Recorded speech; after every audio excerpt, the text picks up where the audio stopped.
like Kara, right? So I really took on that like motherly role of just being like, yo, I have to do everything to protect her. You know what I'm saying? Yeah. So it Kara made me like her.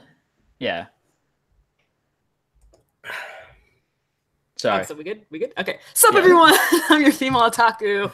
And here's another episode of the Kotatsu Rebuild. This is not a convention story time stream. Yay. Here with me right now, we have Sun Wukong, Jojo Talks Too Much, and any minute now, Donghua Reviews. I know that guy. Now. Give it time. Give it time. All right. He'll pop up in the chat and at some point. Oh, yeah. That's, yep. Unless he forgot. Exactly. Oh, God. No, I'm sorry. I'm sorry. Well, if he forgot that one time, then, you know. Yeah. No, I was just taking shots for no reason. I'll be honest, I cannot remember the last time we did a Kotatsu Rebuild. I don't remember if it was the beginning of May or if it was back in April. It was definitely April at the very April. We meant to do March. I don't even know. We meant to do one, and then it kind of fell through, and then this is the one we're doing for May. We're supposed to do two. No, wait. Didn't we not do one, though, because we did the Batman? The Batman one. And we did three, too. Yes, okay, that's what it was. Because I was like, I know we did 3, but I can only find 2. Like, I could find this one and then the first one. We only did 2 so far. This is the third one. Yeah, so yeah, because the other one was free. Yeah. So that doesn't technically count. So this is the second of the Kotatsu rebuilds. I made a new playlist on my channel. So there's the Kotatsu, nice. And then there's Kotatsu Rebuild as like a totally separate playlist. Same thing. Exact same thing, just a different title. No, it's not the same thing. The rebuild is going to be better. The rebuild is just way chill. Which is why we're having a story time stream. So yeah, this will be very, very interesting. So for those of you who don't know what the Kotatsu is, originally how old is this podcast? Like 3 years old now, I guess? Almost 3 years. Yeah, just about 3 years. I'll go look it up. And we used to like talk about a topic or like some sort of anime like every single like episode. Fell off, so now we're just going to be just chilling and talking with you guys. This time, though, we're going to put a little bit of a theme on it so we can stay on some sort of track, and that is talking about our adventures at anime conventions or any convention in general. It's a little over 2 years old, because the first one was in March of 2016. We have known each other for a little longer than that. Because we've known each other for more than like 3 years, probably. Yeah. More than 3 years. Well, yeah, you remember the One Punch Man streams. So we are friends. Yeah. Oh, why I said it like that. We are friends. Yes, we are. Okay. But yes, con stories. Everyone's favorite kind of stories. I have a couple. Gosh. You were hyping me up saying that you had a very interesting story to tell that because you went over to Anime North. I have 2. Yeah, and they bleed into each other. I heard about your experience at Anime North this year, so I actually am looking forward to this. But... Okay. Should I start then? Yep, go ahead. Okay. Okay. Fair warning. Trigger warning. This story involves gender and race. As a heads up. Gotcha. What stories don't involve gender and race? I mean, that's fair, but I mean, like, directly. Sorry, I saw Kukala alter, and I thought that was cool. No, I did too at first. Okay, so super happy fun con story time involving gender and race. So, this year's Anime North was real not great because a lot of the people I usually go with weren't there, and I really only I was supposed to go do archery tag with people like Gozen and Animac from Anime Uproar, Mackelnut, Simply Rose, Briggs, and I can't remember who else. Like a bunch of us were supposed to get together and go play archery tag. My phone died before they got everyone together. And then by the time my phone charged, it was all over and I had to go home. So I didn't even get to go out for drinks with everybody. So wasn't the best time. But I did get to meet up with an old friend of mine named Clara. So if you're watching this, Clara, hello. And I met up with her, but she was with 2 people who I didn't recognize. One was this guy who her boyfriend met through Pokemon Online. Not like Pokemon Online, a game, just through Pokemon circles online. Oh, okay. Yeah. I was like, what the fuck is it? What what's this? Yeah. And the girl who was with him was just a friend of his.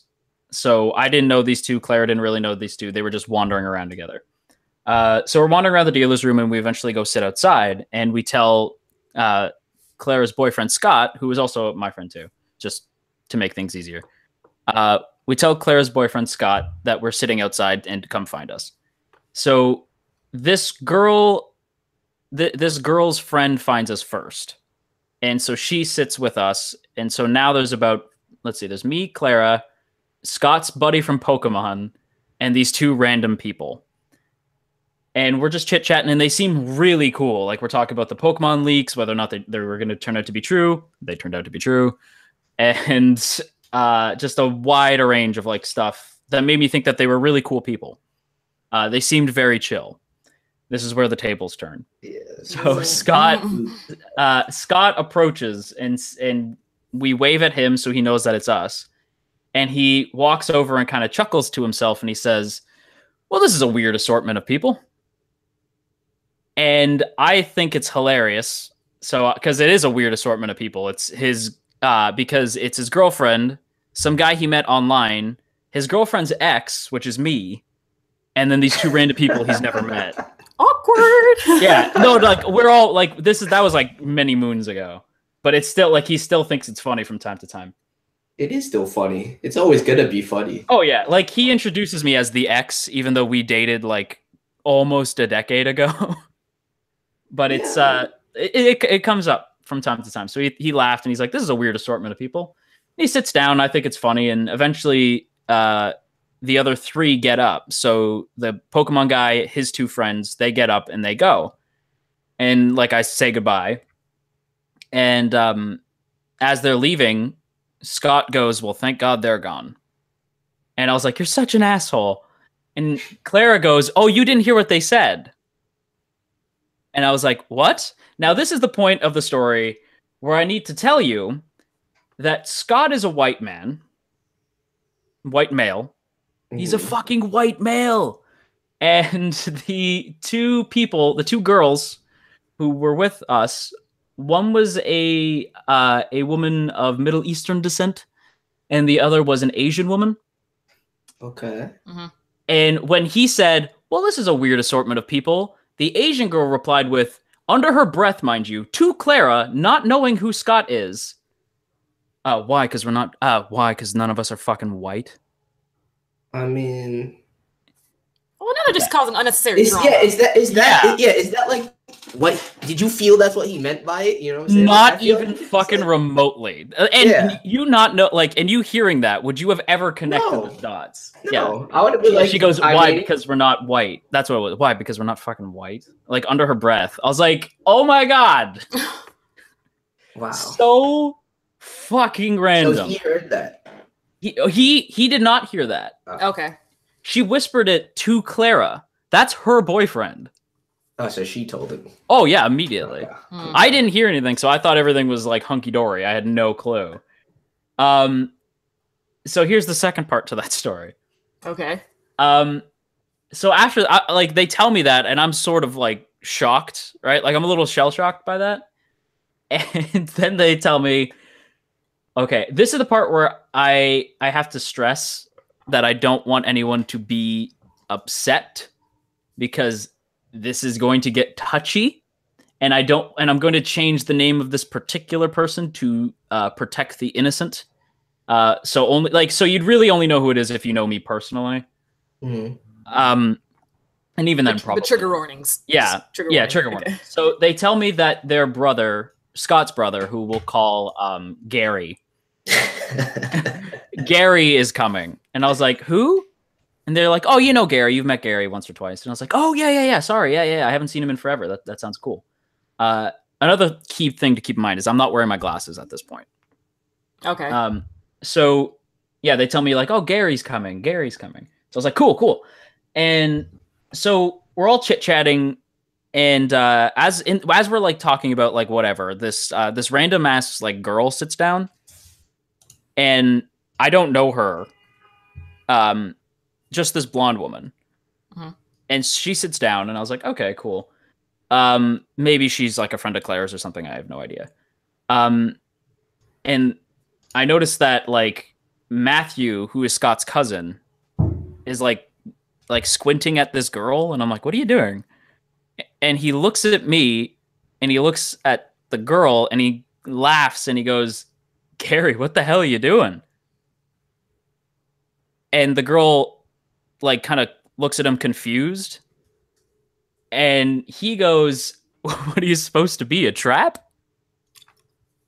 And the girl replies in a deep voice, nah, dude, this is just me. And I am sitting there in total confusion until I notice that Scott and Claire's have made the most uncomfortable faces I think they've ever made. And like Joey from Friends finding out that that Chandler and Monica are like banging, I had that like moment where I was like, oh my God, Gary is the girl. Yes, I had no idea. That's a crazy plot twist, dude. Exactly. Yeah, that really was. I was so shocked. I was like I couldn't say anything, right? I was like, and Matthew turned to me with like the most uncomfortable face and whispers like, oh God, what have I done? Like, and I was like, dude, you're on your own. Because like, we were not told that Gary was now transgender. For as long as we have known Gary, he was a boy. So we were a little surprised. Yeah. And that's amazing. As it turns out, Scott and Clara were not prepared for that either. They were not aware how Gary was coming dressed because this is a very recent turn of events. And unfortunately, like due to some kind of shitty family issues, Gary has not told his extended family quite yet. And he was aware that Matthew was there, or Maddie. So I don't know, but it was pretty crazy. And what sucks too is like after that things just went back to normal because obviously none of us are like, ew, a trans person. We're like, whatever, fucking like. No, it's just a crazy revelation, dude. It was just, it was just shocking. Yeah, we're like, whatever, Gary's just trans now, whatever. But after Gary left, because he ended up leaving to go to the dealer's room. I've never seen anyone profusely apologize quite as much as Matthew apologized. Damn. Because he had no idea, but he called him a fucking trap. Or her a trap. Damn. Oh, wow. Like, not realizing. Like, because, you know, it's an anime con. Sometimes sometimes guys will dress up like girls at a con. Yeah. Like, it was so shocking. Like, so shocking. But, yeah, Gary's a good person. And so I wish Gary all the best. So then we should change Gary's name to like what? Gary, I will tell you what Gary's real name is and what he changed it to, because it's like actually kind of neat. But we'll say Gary is now Gabby. Gabby. Yeah. Gary is now Gabby. Yeah. And Haiku. Hey. Hey, buddy. You sound tired. No, he just has no idea what was being discussed. That was Yeah. I just heard Gary is now Gabby. So, okay. Something about a trap. Somebody was like, Nani, Sun Wukong's here as well. Awesome. I'm like, oh, my boy. You have a whole backlog where it's all four of us together on the same podcast. Really? Yeah. You should go check that. Actually, all of mine are probably privated right now. I should fix that. But yeah, that's my most recent con story. Ooh. Sorry for taking up so much audio time. It's all good. This was very interesting. I mean, it's a great narrative. But you didn't play archery this year? No, I didn't get to play archery this year. I did play it last year, and it's really fun. I saw that video. I loved it. Yeah. It was really, really fun. But that's about it. Bro, what a story. Well, thank you. Alrighties. Koo, you have any stories to share? Not right now. I'll try to think up some as we go. Okay. I haven't been to a convention in like 5 years. Okay. Well then, one of you two. Okay, yeah. I'm trying to think, like, which one should I tell? Like, I have a few. I've been wanting to make, like, a series of convention story time for a really long time. Like, I'd say just about a year now. And now that I finally have the chance, it's like, oh, no, wait, which story to tell now? I'm on the spot. Yeah. Okay. Have I ever told you guys about the Hentai Dudes? No. No. Okay. Particular hentai dudes. I've been told of many.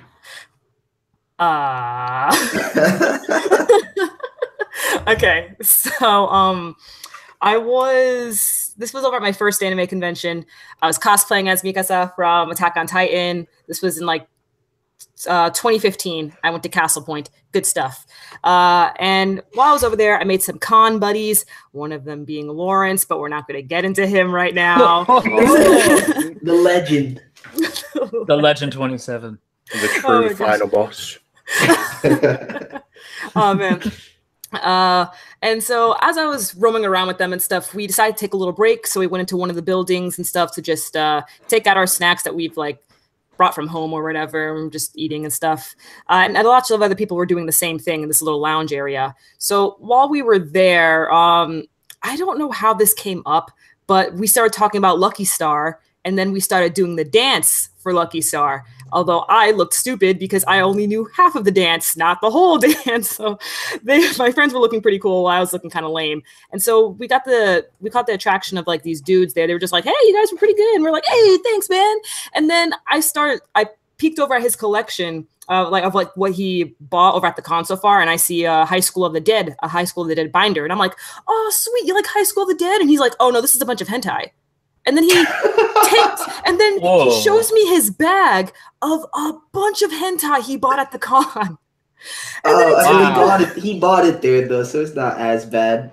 But then I look at his shirt, and his shirt is also hentai that he's wearing. Wow.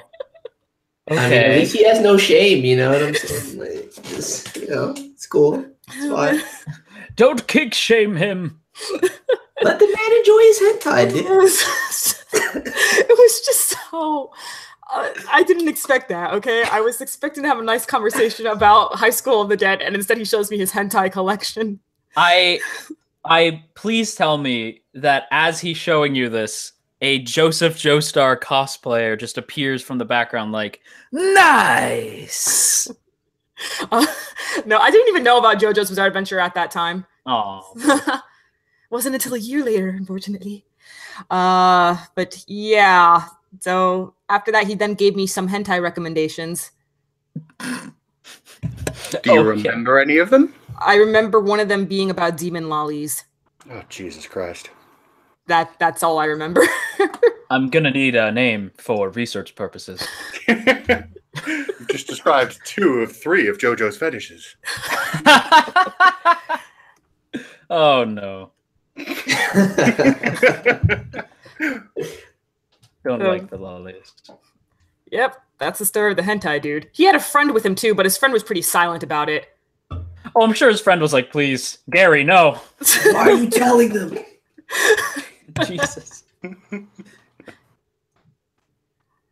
Indeed. I have many more stories, but that's what I got right now.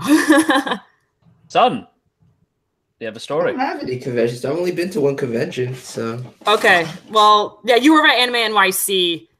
Yeah. How did the airplane? Remember when you went back on the airplane and you had the bag with you? Oh shit! Yeah, I mean, okay, that is a story, right? But so I just got like a bunch of shit that I put in. They had like these complimentary Crunchyroll bags or whatever. So I put like all the posters and like figures and shit that I got into that. I was going back through security, and I had to keep it separate because I didn't want it to get fucked up. And they just gave me like the weirdest looks, dude. Like all of them. I had to like put it through like the little like scanning shit, and like the dude was like, like some of them were questionable material. You know what I'm saying? Like, they were just giving me these looks, and I was like, it's just nothing illegal. Exactly. It's not too bad. Like, imagine if it had been flagged and they'd opened it up and it was just a whole bunch of. Because it was like a drawstring bag, so like it was like poking out of the top, like it didn't all fit into the bag. So they it just kind of like started falling out, and they were looking at it. So in front of like this big line of people behind you as well, they were just judging you. Yeah, I mean, I didn't really care, but it was kind of awkward, you know. Like I don't give a fuck what people think, but I was like, really, like, what's the problem? But what anime was on the Crunchyroll bag? Oh, the Yuri on Ice was on the Crunchyroll bag then. That's what started it. Of course it was. Of course it was. God damn it. Could have been worse. Yuri on Ice isn't as bad as like if there was a giant picture of the free dudes in there. Yeah, I mean, either one, it doesn't matter. I'd proudly represent that shit, so I didn't really mind. They're just giving me weird looks is all, man. One dude like made a comment. I would love if like just one dude was like, "Fuck yeah, victory!" I would somebody did that, I'd have to like introduce myself to that person and have a little conversation. Exactly. Yeah, that's perfect. That's funny. God, fucking Crunchyroll always got to leech off like Yuri on Ice and My Hero. God damn it. They had a bunch of bags that you could get over at the Crunchyroll booth, but at the time, all they had left, all they had left was Yuri on Ice and I think Boruto. Either Boruto or Black Clover, one of those. And I wasn't getting either of those. Aw, Boruto's not too bad. No, I love Naruto. I wasn't trying to get a bag for that. Yuri on Ice was the obvious pick there. Yeah, that's true. That's the obvious pick there.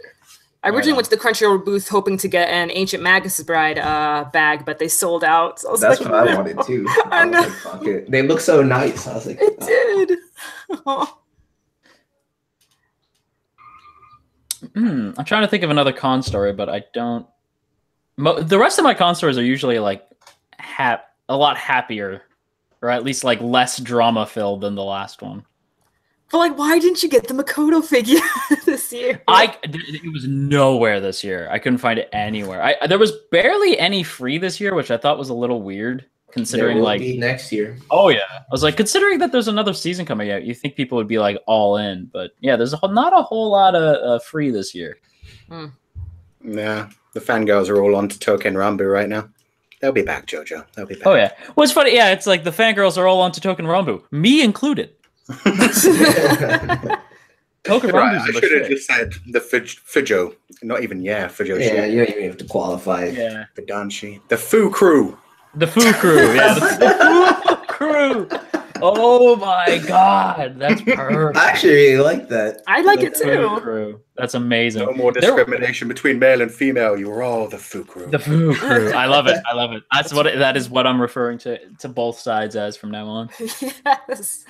That's a great There has name. been too much divide. Thing. Fu Crew. Where's the GSA? Let them know. Yeah, Fu Crew. That's amazing. Whenever we need another podcast title, the Fu Crew. Perfect. This is not the Fu Crew. This is not the Fu Crew.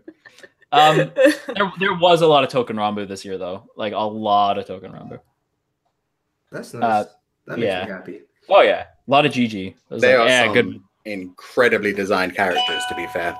Oh yeah, the cosplay was unreal. Like the amount, like, and I just kept being like, "Oh, that's my sword boy. That's another sword boy. Oh, that's my other sword boy." Like just constantly like, "Oh." There was a photo everywhere. There was a photo of like 6 GGs, all of whom were top tier cosplayers. I was like, "Holy shit!" Like the Token Rambu cosplays are off the chain. That's actually pretty cool. I never really see Token Rambu cosplays, at least from the conventions that I go to. Oh, it was packed. I'll see like 1 or 2 here and there. I don't see any merch at all. Merch is harder to come by. Oh, okay. Yeah, I see a lot of cosplay and a lot of like posters, but I don't see a lot of like merch. Oh, hey, actually, how come you only go to Anime North? Because isn't there another huge anime convention in Canada? I think it's called like Otaku-thon, something like that. I'm broke. Well, actually, I'm not broke anymore. I could. It's just that's the only one I usually go to. Cause use that excuse so much, Jojo, that it's just. Well, like I'm broke, but now I can't say that. So you keep saying you're broke, and meanwhile you're sitting there like, yeah, I got Detroit. Yeah, I got God of War. Yeah, I don't have God of War yet, but I plan on getting it next Bay. Okay. Yeah, it's weird because I can't say that anymore. For those who don't know, I paid off my student loans and my credit card, so I have no debt anymore. Woo! Yeah, it was the most. I legitimately cried when I paid them off because it was like so fucking liberating. That right there is the millennial version of the 1%. Actually, not having student debt. It's so true. I feel like a 1%er now. I feel like Gatsby. Okay. Why would you pick him of all the people? Because Gatsby's a G. That's a really broken man right there, man. Gatsby's the man. I love him. No, every OG is a broken man, dude. Yeah. Every single one. True. You're not wrong. As soon as I heard the words broken man, I flashed back again. I'm like, oh, no, we can't. Steins Gate. No. Oh, no. Oh, come on. I was actually starting to have a good time and forget about that shit. Despair. Sorry. Okay, I can take us out of this. I have a story about one of my friends. Yay.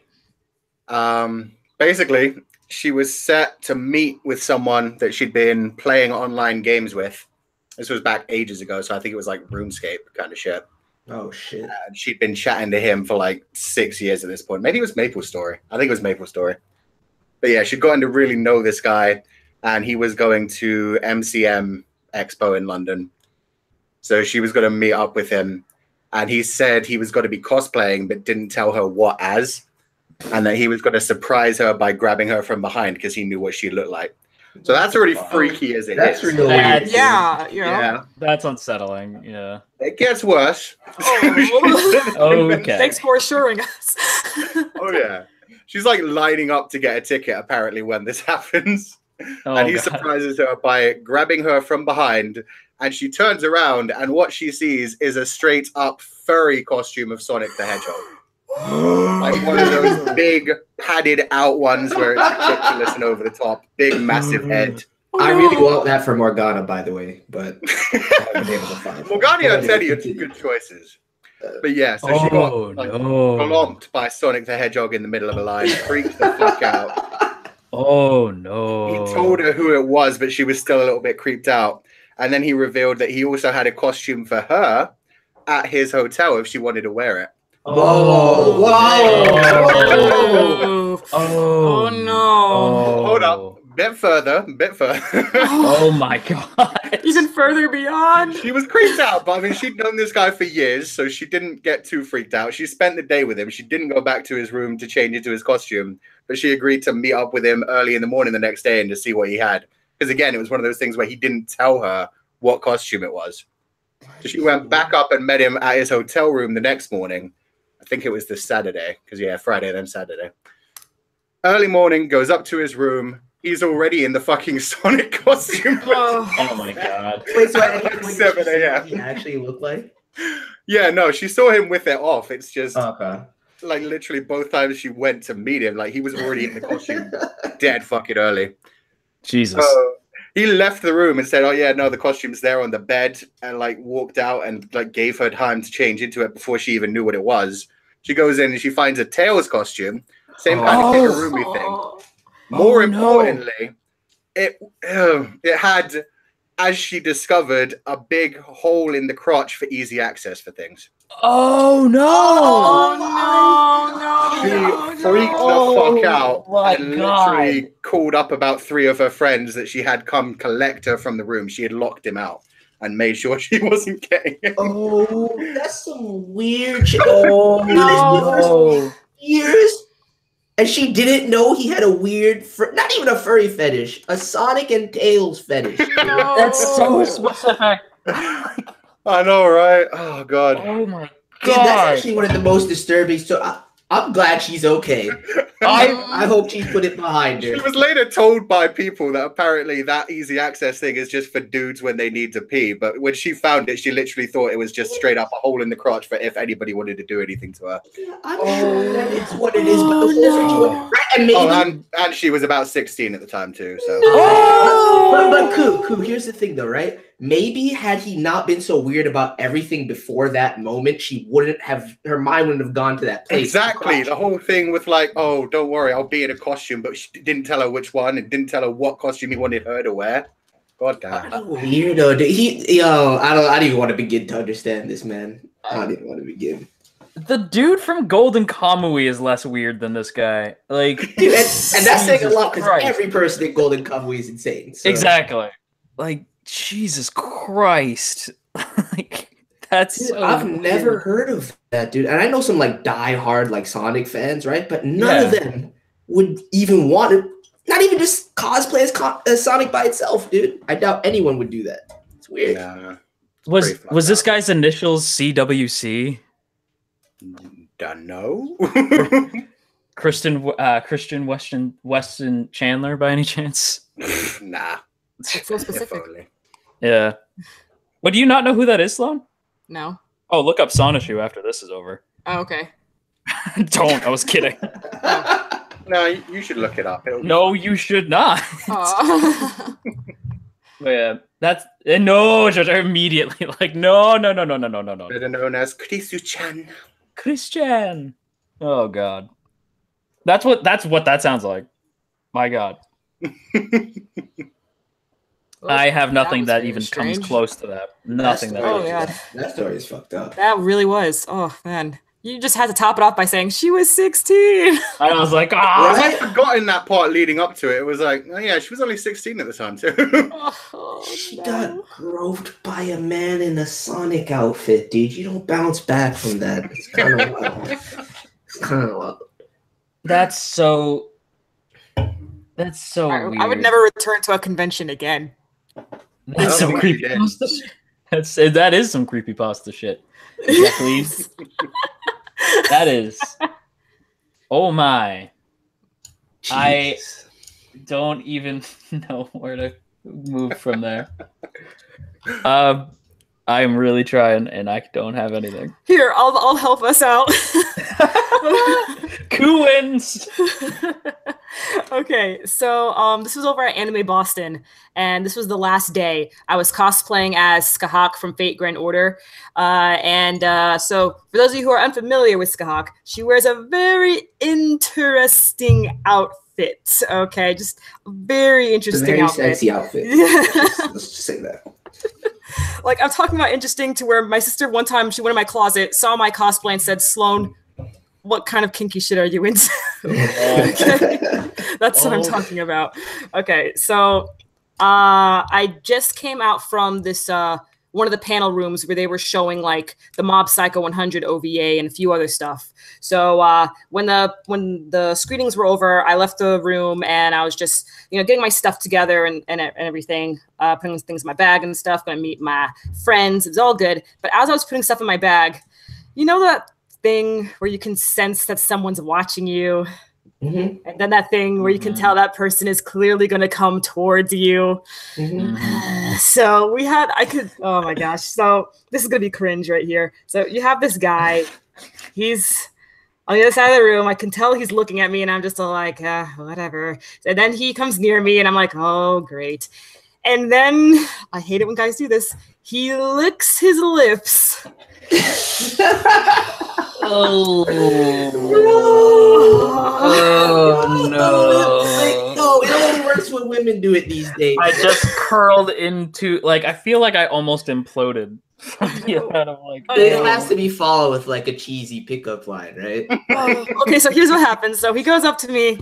Oh my god. Okay, so he goes up to me, and he's just like, man, do you have a boyfriend? Oh my god. Have you ever seen that skit where it's like, can I get your number? Can I have it? Yeah. That's exactly what that is. Hey, can I get your number? Can I have it? That's so true. Oh my god. Oh man. So I was just of course I don't want anything to do with him, so I'm just all like, oh yep, I do. And he's just all like, damn, well, make sure he treats you and your body fine. And oh my, yo, this man. Alright. So please tell me that man got laid tonight. I mean, come on. I don't know. Please tell me he was cosplaying as Kazuma. No, he wasn't My God. cosplaying at all. He was in regular My clothes. God. I need more context. Like, what did this dude look like? Okay, so he was way shorter than me. I'm 5'9". It's already over. I'm 5'9", and I was also wearing a bit of a heel. But yeah, he was just wearing regular street clothes, honestly. He had like a snapback, denim jacket. Oh, hi, Isla. Just saw Isla in the chat there. Yeah, just this regular street fashion. Okay. So that was that dude, and he walked away. Holy shit. Can I steer us away from cringe with my story? Oh wait, no, I was gonna say something like Oh, cute, okay, go ahead. cute. Yeah, This yeah. was a little cuter. So I went upstairs. I actually met up with I just happened to stumble upon a couple of other Fate cosplayers. They were cosplaying as one girl was cosplaying as a Stolfo. I saw Emiya Archer and Atlanta. So I was just like, yo, we all gotta take a picture. And that was awesome. We were in a little circle and then looking like we were fighting each other. It was awesome. So then I go to put my stuff away because I was getting ready to leave the con. And then one dude comes up to me right when I finished vlogging. And he was just all like, hey, do you mind if I get a picture? And I'm like, yeah, sure. He takes a picture. He walks away. Well, takes 2 steps away. Then he's all like, then he walks back to me and says, okay, this is a long shot, but you want to get a drink sometime? And I'm just like, oh, you cute. That's charming. Yeah, I was just like, oh, that was really sweet of him. But I'm just like, oh, no, thanks, though. And he's like, well. And I'm like, no, thank you. You're cool. You're cool. I gave him a high five. And then he left. Oh! Why would you break him like that? No. Why would you do that? Oh, that's cool. so... That is... Okay, I understand where you're coming from, but, like, Sloan... Please never do that again. Okay. You just that guy no longer has a man card. You Like, created that is- a future is what you did. You can't do that. He died 5 seconds after that high five. I had no idea. You can't do that. That's not acceptable. You know what I'm saying? You might as well have said to him, "Oh, buddy." Like, Yeah, no, it's worse than that, little dude. buddy, It's worse than any kind of curve imaginable. Like, do it. The high five. Five. The high five is literally like. You can't do that. You just can't do that. Oh, okay. That makes a man for the rest of his life. Oh. Press F to pay respects. Well said, Kotat. Oh, can we get some F's in chat, please? That poor fucking man. Hey, I'll throw one out there, dude. I feel Oh bad. my god. I feel. Worst thing is, he's hope in this he's alright. stream right now, crying. Crying. Oh my god, what? I feel bad because Slow was genuinely like, yeah, This I one. gave a high five. Because he was cool. That was adorable. Oh my goodness. Oh my god. Genuinely That has poor no kid. idea, dude. What should I give him a head pat or something? Like, That's worse. That's actually demeaning. I don't know if you can You know do what that you to a should've- grown man. It's But- just F. All you should have said was, no thanks, man. I appreciate it, but nah. That's Okay. it. That's all you had to say. Yeah, just that's fine. If you want to be like super, like if you think he's genuinely a real good dude, just be like, I'm sorry, I have a boyfriend. Otherwise, I totally would. Like, that's the best way to spare them. Yeah, like I have a boyfriend, but otherwise, sure. Like, yeah. Like, that's epic. Gotta learn the for- finesse, my girl. You can't My be God. high-fiving, dude. You killed a man. Like, shattered a man. oh my gosh, I had no idea. God. Full on Guy Bulk straight. Dude, like, because you know, you have to realize, right, that like a Hey, go-to oh. greeting is a hug. So in that context, a high five. Jesus. I'm not going to give someone I don't know a hug. Hey, I do it all the time. I don't even hug my own friends. Like, I'm just not that kind of Aw, that's person. not cool. Mama just killed a man. Well said, Black Light Project. Oh my, what are you working Should I on? tell the cops I heard about a first-degree murder or second? Oh, Uh, drive Probably us. bad involuntary manslaughter. dude. Involuntary. That's amazing. Oh my god, that's amazing. That is my new favorite. That's my favorite story. Sloan wins. My god. Okay. Okay, I will steer us. this is actually kind of relevant. This is just a sweet celebrity sighting type story. Oh. I actually have two. So this is at two separate cons. One's at Fan Expo, which I think is the con you were thinking of, Sloan. Oh. It's not really an anime con, but it's more of just like a general fandom kind of con. Mm-hmm. Fan Expo's huge. It takes place in the heart of Toronto, which is why I don't like it. It happens the same time without fail every year as a Blue Jays game. Oh, okay. Yeah, so like it's just really dense and compacted, or compact rather. But the Blue Jays fans are always really sweet. So it has like nothing to do with like jocks and nerds. It's just they're always very sweet. It's a really like it's a very packed area. I'm not a big fan of it. But yeah, there's Fan Expo and then there's Con Bravo, which is literally down the road from me every year. Don't find me. But I just realized what I said. It's not that close to me, but it's close to me. I'll tell the Fan Expo one because it's a lot shorter. So I was at Fan Expo. Every celebrity is way too expensive to see there because it's like $100 to meet them and like $150 to get a picture with them. It's outrageous. Okay. It's as much as getting a ticket. It's ridiculous. And I was really annoyed because I wanted to see what's his name? He plays Spock. Zachary Levi, the new Spock. No, not Zachary Levi. What's his name? I can't remember. Who's Zachary Levi? I love this story so much. Yeah, I don't know who Zachary Levi is, but that name came into my head, and that's not who it is. Anyway, Zachary Levi is going to be Shazam, but continue. Oh, that's who it is. Okay, not him. I have to stress not him, because the guy who played Spock, he also played Skylar in Heroes. Oh, okay. Yeah, he did. Yeah. He did. He is apparently a tremendous cunt, which is very disappointing. And I was really bummed out because I wanted to go see him, and he was a dick to a buddy of mine. So I was like, oh, never mind then. Like, just really treated him like garbage. And after my buddy paid like $150 to go see him, like really uncool. So I was like, wow, okay, that sucks. And I was bummed out, and I was like, man, celebrities are only here to be dicks. Like, that sucks. And as I'm saying that, we're walking over this little bridge that looks down on the convention floor. And so I'm like, celebrities are just dicks. And I hear, sorry to hear that. And I look down, and it's fucking Norman Reedus from Walking Dead. Whoa. Yeah, and what's his name? Norman Reedus. I can't remember his name. The guy who plays Glenn and the girl who played Andrea. And they're signing autographs, and they look up at me, and I look down at them, and Norman Reedus laughs and waves up. And I was like, I wave right back, and Norman Reedus has been my fucking hero ever since. I was like, that is so cool. Like, because he was signing an autograph, hears me, and he's like, sorry. And I looked down, because he's a celebrity, right? Wait, so you gotta stream Death Stranding when it comes out then. Oh, guaranteed. Yeah. Like, Norman Reedus is the man. And the reason that's pertinent is because Norman Reedus has taken over for Walking Dead now. So that's all my well wishes to that man, because that's not easy. But yeah, that's going to be an interesting shift. But yeah, Norman Reedus is really cool and very sweet. And apparently he's always that way. Like, fans only have good encounters with Norman Reedus, which makes me very happy. He does seem like a good guy. Yeah, he seems like a genuine... Yeah, he seems like he's like genuinely happy to work on stuff, and he likes the fans and all that, and yada yada. And yeah, he was just really cool.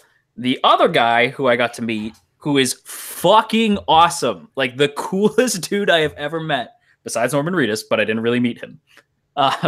So we're in line at Con Bravo. Just this, like, at the time, Con Bravo was this little nothing con. Like this little like con where where internet critics went, like Nostalgia Critic, before we found out he was a total douche. Ooh. Yeah, so like the Channel Awesome guys back when they were all still working. Hello, sorry I'm super late and sorry to interrupt you, Jojo. Isla, you just scared the hell out of me. I didn't tell them that I sent you a link. Scottish accent. I was like, whoa. Hello. Hello. My con voice, but like What's literally, up? What's up? literally, I can't even. Like my voice is 10 octaves deeper than I think it's ever been. It's unbelievable. It's awesome, And though. that after a convention, your voice Yeah. is fucked. Literally, after a convention, like if you'd heard it like yesterday, I don't think I could even speak yesterday. I was trying to record some voiceover, and it just sounded like manly. I already have a deep voice anyway, but like I could have proper. I called my sister, and she was like, "I thought a man called me." I was like, "No, it was me. It was me." Voice. Oh no! Sorry to interrupt your That's chat okay. there. You can That's keep okay. going. Okay. I'll make this one super quick. So we're in line and we're getting our tickets, and there's this dude sitting there in like the most rad Punisher cosplay I've ever seen. Oh, sick. Yeah, like just the coolest looking Punisher cosplay. And I was like, God, that dude is bad fucking ass. Right? And so I'm staring at him and I'm like, he looks familiar, but I can't pinpoint where it is. Like I wish I could hear his voice. And he sees me looking at him, and he looks up and he waves, like not waves, but just kind of like lifts his hand up and smirks at me. And I was like, "Hey man, how you doing?" And he goes, "Pretty good, thanks." And I was like, "I know that voice. Where do I know that voice from?" And I go, "Commander Shepard?" Oh shit! And he goes, and he's like, "This is my favorite con on the Citadel." And I was like, "Ah!" I just explode. No, yeah, he looks at me and he smirks and he goes, "This is my favorite con on the Citadel." And I was like, "Are you for real right now?" And that would have been amazing if that was the only time I saw him. But later on, during the con, he had to move, by the way, because as soon as he said that, the entire fucking line turned to look at him. And like he knew he was about to get swamped, so he's like, "Whoop," and he just left. But later on during the con, it was I was hanging out with my girlfriend of the time, and this dude walks up and goes, "Hey, can I take your picture?" And we turn, and it's fucking Shepard. Mark Meir is his name. And I was like, "Oh, what's up, Mark?" As if we're friends. And he laughs and he's like, "Oh, I remember you. Yeah, how you doing, man?" And I was like, "Good."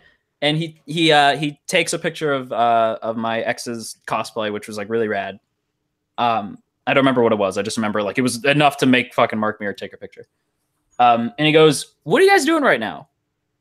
And we're like, "Oh, we're just hanging out. Like we're big fans." And he's like, "Right on, actually. I'm glad to hear that. I'm working on a web show and we're doing like a panel. Do you guys like want to come? You can like sit front row and we'll like chit chat." Oh, damn. And I was like, "Okay." And he like invited us to go see a screening of this web show he was working on at the time. And he showed off like this old project he worked on. Like it was his first Mass Effect related thing. And it was like a commercial. He really was like cool and like wanted to chit chat with as many fans as he could. And for that reason, Mark Meir is the man and deserves much more work. And that's my 2 celebrity stories. Nice. Mm-hmm. So, Isla, how was your con weekend? So I like literally this is so this was like my first Comic-Con properly. I've been to like the Glasgow one, which is not really a proper Comic-Con at all. It's actually quite embarrassing. But I went to like the proper London one, and it like totally overwhelmed me. Like I was expecting to go and for it to not like I don't expect Comic-Con to be big, right? Because like I know the one like the big one. Wow, I can't even think about where that is. San Diego, is that right? Is that right? Yeah. Where the big It is. massive Comic-Con is? San Yeah. Diego Comic-Con, So like yeah. I wasn't expecting it to be that big, obviously, but I wasn't expecting it to take over like the whole of this place called the XL in London. So all of the kind of conference area, big rooms were all taken over.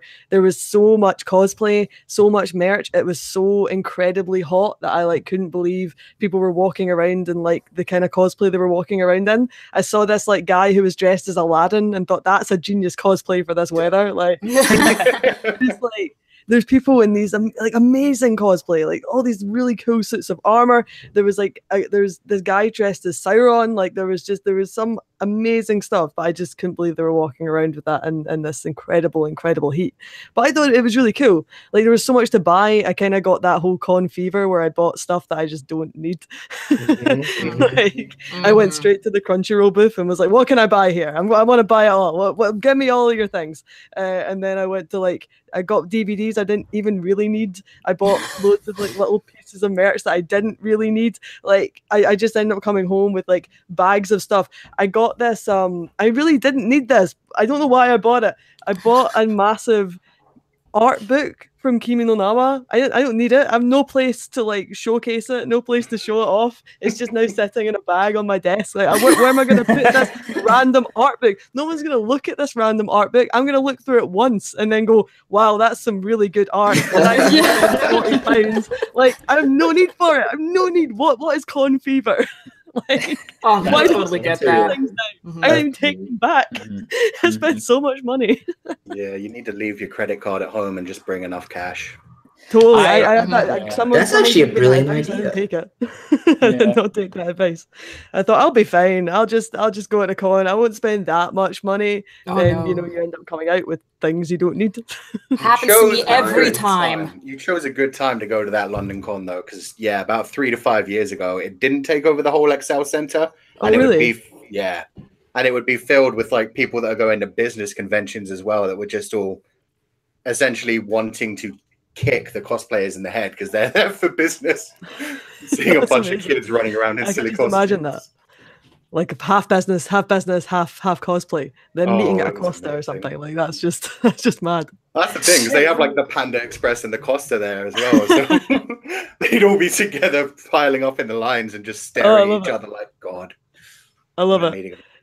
I would love to go to more though. Like I really enjoyed it. Like I've done gaming ones before. So I've done EGX in Birmingham up here, which is like a kind of big gaming conference. But it was the first time I'd ever done something where there was like anime involved. So that was really cool. I was like, well, look, these people look like they like anime. That's awesome. We can interact. So was there like a fair amount we're all of nerds and we don't anime talk to each other. cosplays?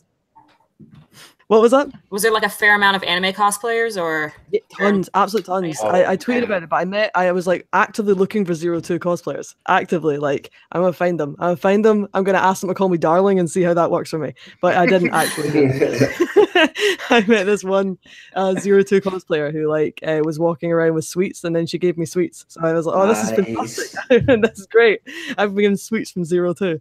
But yeah, I was actively looking for that type of cosplayer. But there was tons. There was loads of people in kind of anime cosplay, and there was loads of like little panels and stuff that I never managed to make it along to. There was a really cool panel with one of the producers from Little Witch Academia. I never made it to that. That would have been really good.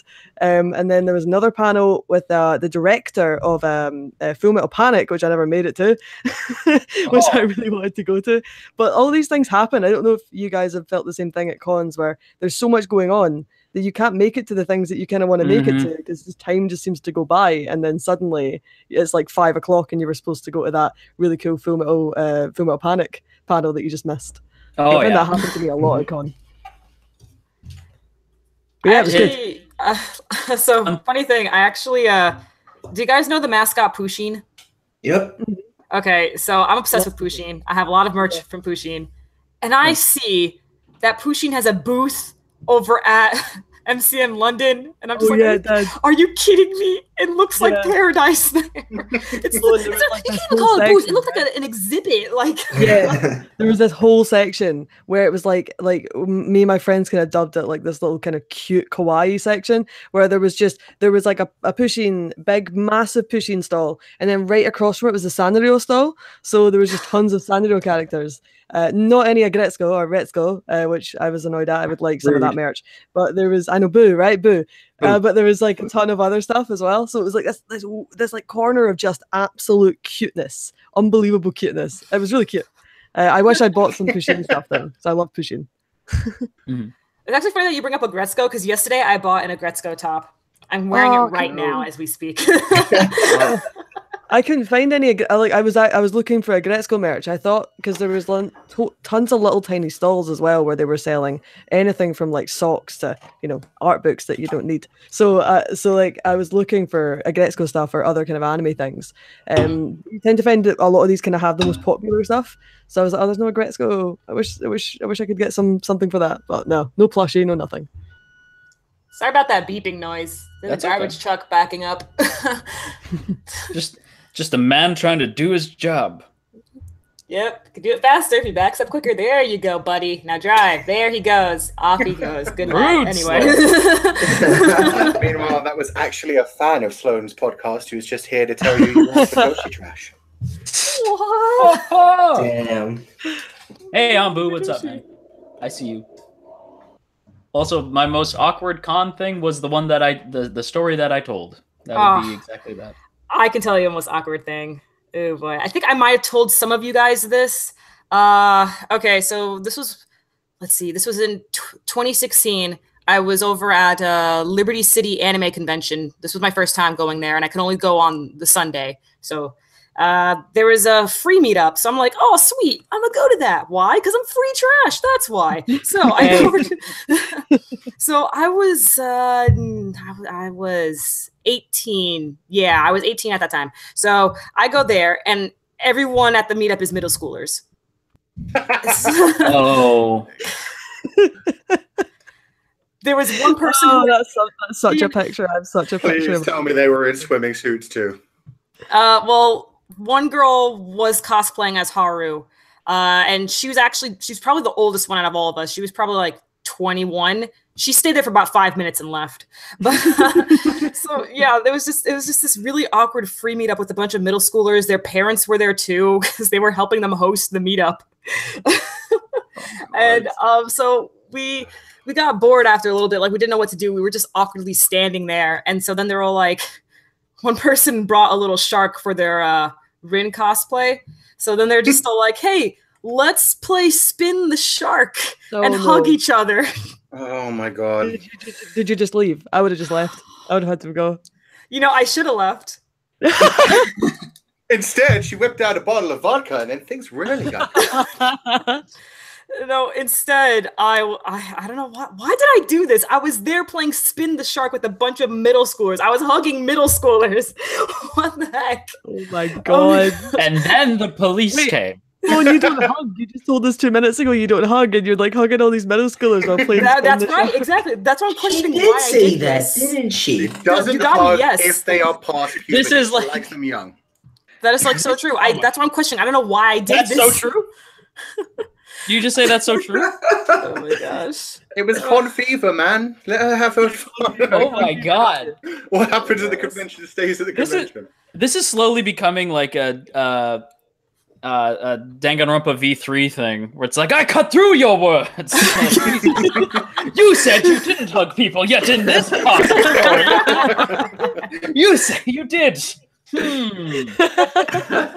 Your Honor, your witness. So, And that was how Sloane ended up with an ankle bracelet. should have hired Sloan, not Edge. Oh my gosh. I didn't hug all the middle schoolers. That's all a creeper would say. They're like, don't worry, I didn't hug all the middle schoolers. Most of them. Just the ones I was supposed to hug with the shark span rest. Yeah. I really wish that dude that you high five could have witnessed you hugging the middle school. Oh my gosh. It would have felt a little bit better. I heard you guys earlier making fun of Sloan for like high five. I would have done that too. So I would have No, high fived Isla. No, Isla. I would have high fived them too. I would have problem. I need to make a video about this. I I should can have make a tweeted out PSA. that there were a bunch of middle schoolers hanging out there. You would have gotten like a bunch of Adaragi cosplayers showing up and just grabbing them. Oh. Yeah, tickling them. Oh, No. Yeah. Yeah. no. See, that doesn't make me want to continue the Monogatari series. Hey, man, if you can't hate on Araragi, dude. It's okay when Araragi does it. Nobody else. It's alright when he does it. When Araragi does it, it's fucking charming pedophilia, okay? Oh no. That's okay. What made things super, super awkward though is that 20 minutes later, like after the meetup ended, the middle schoolers wanted my number. So What is this? Can I They were get like, your number? "Yes." Can I Bring us have back it? when our parents aren't around and we could play real spin the bottle. Oh my gosh. Oh my goodness, dude. Oh my goodness. At that time, I still haven't realized that it's okay, Sloan. You don't have to give up your number. So I gave my number to Oh the my middle God, no. schoolers. I immediately blocked them afterwards, but I still What? gave them my number. That's Well, some you real- Didn't I specifically Are on a tell list you? somewhere. I am. I'm Like, specifically telling you when you give people your number that you don't want to have your number, just change one number in the sequence. Exactly. No, exactly. I do that now. I Okay. always remember that, but at that time, I did not know that. So, 20 minutes later, after the meetup ended, there was a Death Note meetup, and I just walked past them, and I see they did the exact same thing that we did at the free meetup, except it was real spin the bottle. There you go. There's know, two this is totally just- different fandoms right there. The free fandom and the Death Note fandom. The very different fandoms. You know what it was? It was just a bunch of adults that were pretending they had middle school children that were going around making them play spin the bottle in different convention areas. Oh God. Exactly. Tell me Ryuk was playing Spin the Bottle. There had to have been a Ryuk. I only remember a bunch. All I remember is like a bunch of Misas and L's. I don't remember seeing a Ryuk. Sorry, Yeah. sorry. Correction. Ryuk. Never say Correction, that shit again. correction. Mia.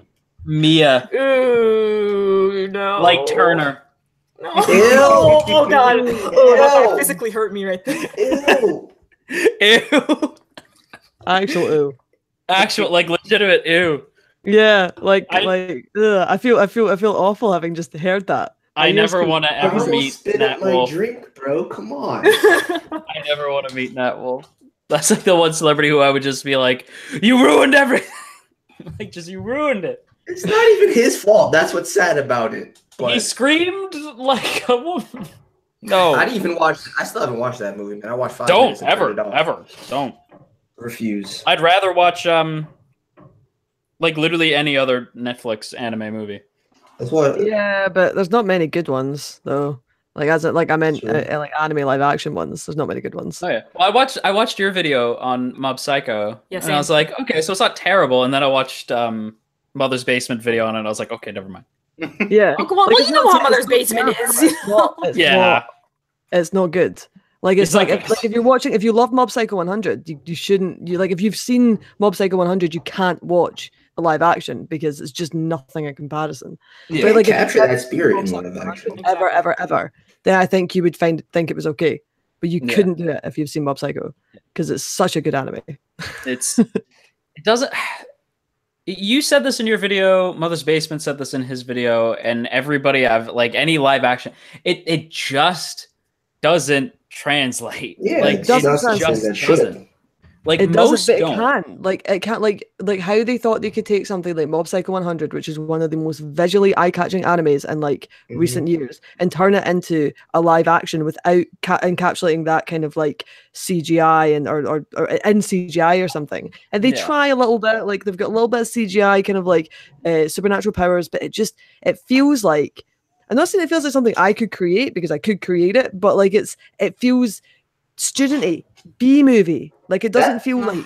But Yeah. I feel like even if it was like a big budget film and it was like in theaters and everything, it still wouldn't be good because Mob Psycho is so eccentric and so over the top No, and you're like totally right. relies on like those movements and just how the anime portrayed it. I don't think you can Yeah, translate that. to Totally. live And also, there's two things I couldn't mention in my video. One was the fact it doesn't have a narrator, which was one of the things that I quite liked when it narrates over Mob's kind of like thoughts and stuff. And Yeah. two, was the fact they make Mob kind of seem quite pervy, and he's not a pervy character at all. He's like the not. opposite. The opening scene of the whole anime, the whole live action, sorry, is Mob looking at the girl whose name I've forgotten, his kind of love interest character, and he's just looking at her with this creepy look in her face. I mean, And then a couple minutes later, there's a scene when they're playing volleyball, and like he gets hit in the face, and like kid you not, it's about a minute and 30 seconds where there's blood coming from his nose, and he's got the creepiest look on his face, like this weird smile. yeah, that's very thing, strange. and I don't know what's happening, and it makes me uncomfortable. Yeah. It wasn't like you could totally watch it if you weren't into the anime, but if you like the Also, anime, wait, no chance. Like what did they do with Dimple in that? Like how is Dimple? Oh my God. Okay, so Ugh, right. Dimple looks awful. As in, I mean, what are you gonna do? It's CGI, right? It's B budget, B movie CGI. So Like, is it worse than like Casper in the 90s? I think it's just about the same, to be honest. Okay, Like, that's bad. I mean, I That's put a bad. comparison of both of them, and like, there's I don't know. I thought it looked quite awful, and then he appears. There's a couple of scenes as well where he's supposed to be in the scene. Like you saw him 2 seconds ago next to Mob, and then he's just disappeared because obviously they couldn't be bothered CGIing him in. So there's like moments where you're like, he was meant to be there like 2 seconds ago. Where did he go? And he isn't there. And then that one of my favorite sequences are when they're in like the cult section, when you meet Dimple and stuff, like in the anime. That is one of my favorite moments where like it's like Mob loves milk and stuff, and it's funny and it's eye-catching and the fights are amazing, and then you get to the live action and it's over in a few seconds and there's just nothing to it. And oh yeah, there was loads of things that kind of like annoyed me about it as an anime fan. So it's one of the reasons why live action is just another reason why a live action can't work. I'm sure there are good examples, and there are very small examples of sometimes when it can kind of sort of work. But Mob Psycho 100 was not a good example. See, I feel like live actions work. Like I think the best live action anime thing I've ever seen was the Rurouni Kenshin movies, and I think it works when it's like grounded in reality. Whenever you have to like work extra hard to like get these effects in there, it just doesn't translate. Yeah. I think a Hyoka movie could work. Oh, that'd be amazing. Well, yeah, a lot of slice of life, like romance dramas, do like slice get of turned life into Absolutely. My love story. Yeah, actually, that's the thing. I really like. You know what I really like? It wasn't a movie, but the Erased live action series. I liked it too. I haven't seen it yet, only because I was like, the Erased one was definitely one that worked. Also, I think it works like if you're making a movie of an anime. Like let's take Death Note for example, and the Fullmetal Alchemist movie. You can't make a movie of an anime series that's 74 episodes long or 50 episodes long. Like I don't know where you think you can make a movie out of that, because there's so much content. You're trying to squeeze all of that down into like an hour, 2 hours, 3 hours.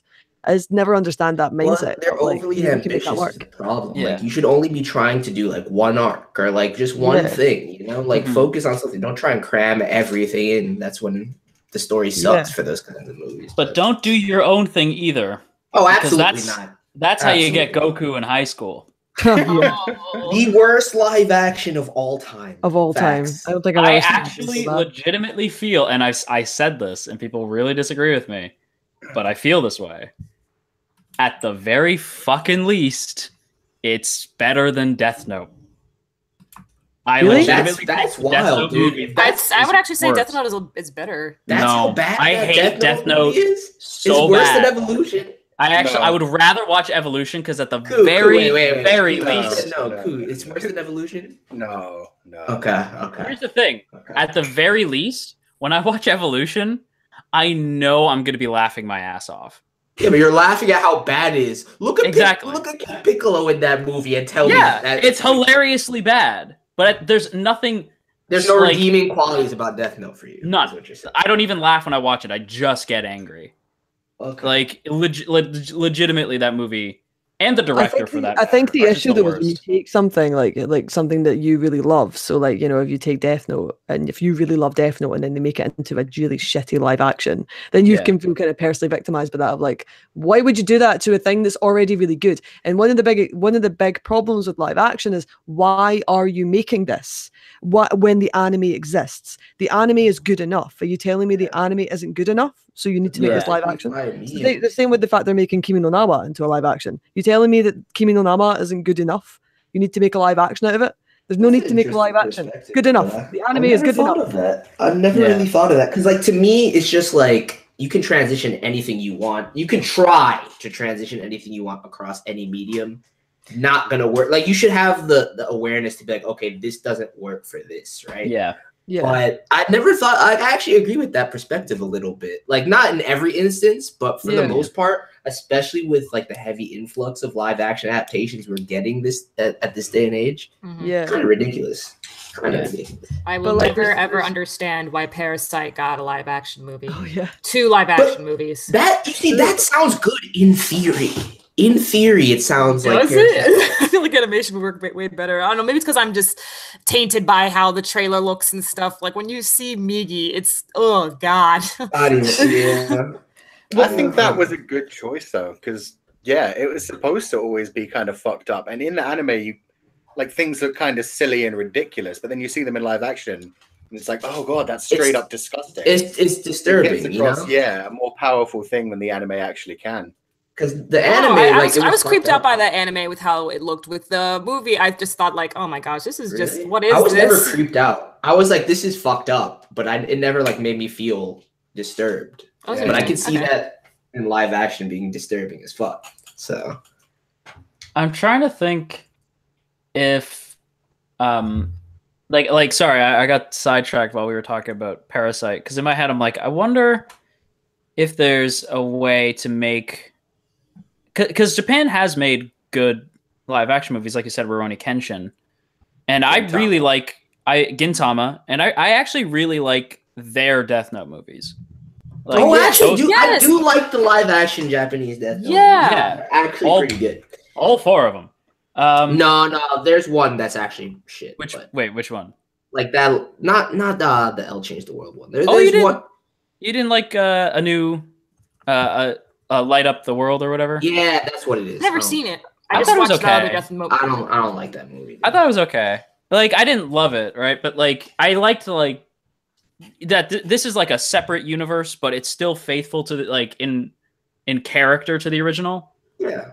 If you're going to make changes, if you're gonna make changes, I need to feel like you still respect the source material, and I got that from those movies. Mm-hmm. It felt, and to me too, I was like, I kind of like this ending more. I also like the drama.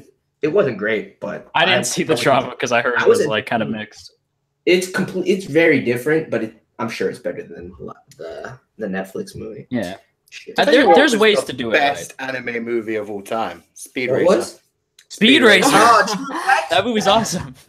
That one just straight up, even the fucking ridiculous subplots with the little brother and the monkey. They were just like, we love this shit. Let's make it live action. I felt okay. If I wanted to put on my critic glasses, it's not a good movie. But as just a fun experience, and you could tell they're like, we love Speed Racer. You really got it. Hopefully somebody at Lionsgate really loves ninjas, because they're still working on that Naruto movie. Oh. Yeah. I didn't know Lionsgate was doing it. Yeah, it's Lionsgate. So I'm like, okay, I kind of trust you. They've got rights to it, right? So they probably haven't even started it. But now as anime is becoming ever more popular, they're going to be like, yeah, man, let's jump on that the way Netflix have. So let's make a live action Naruto. Naruto does not need a live action. It does not, but near does most things. Most anime doesn't need a live action.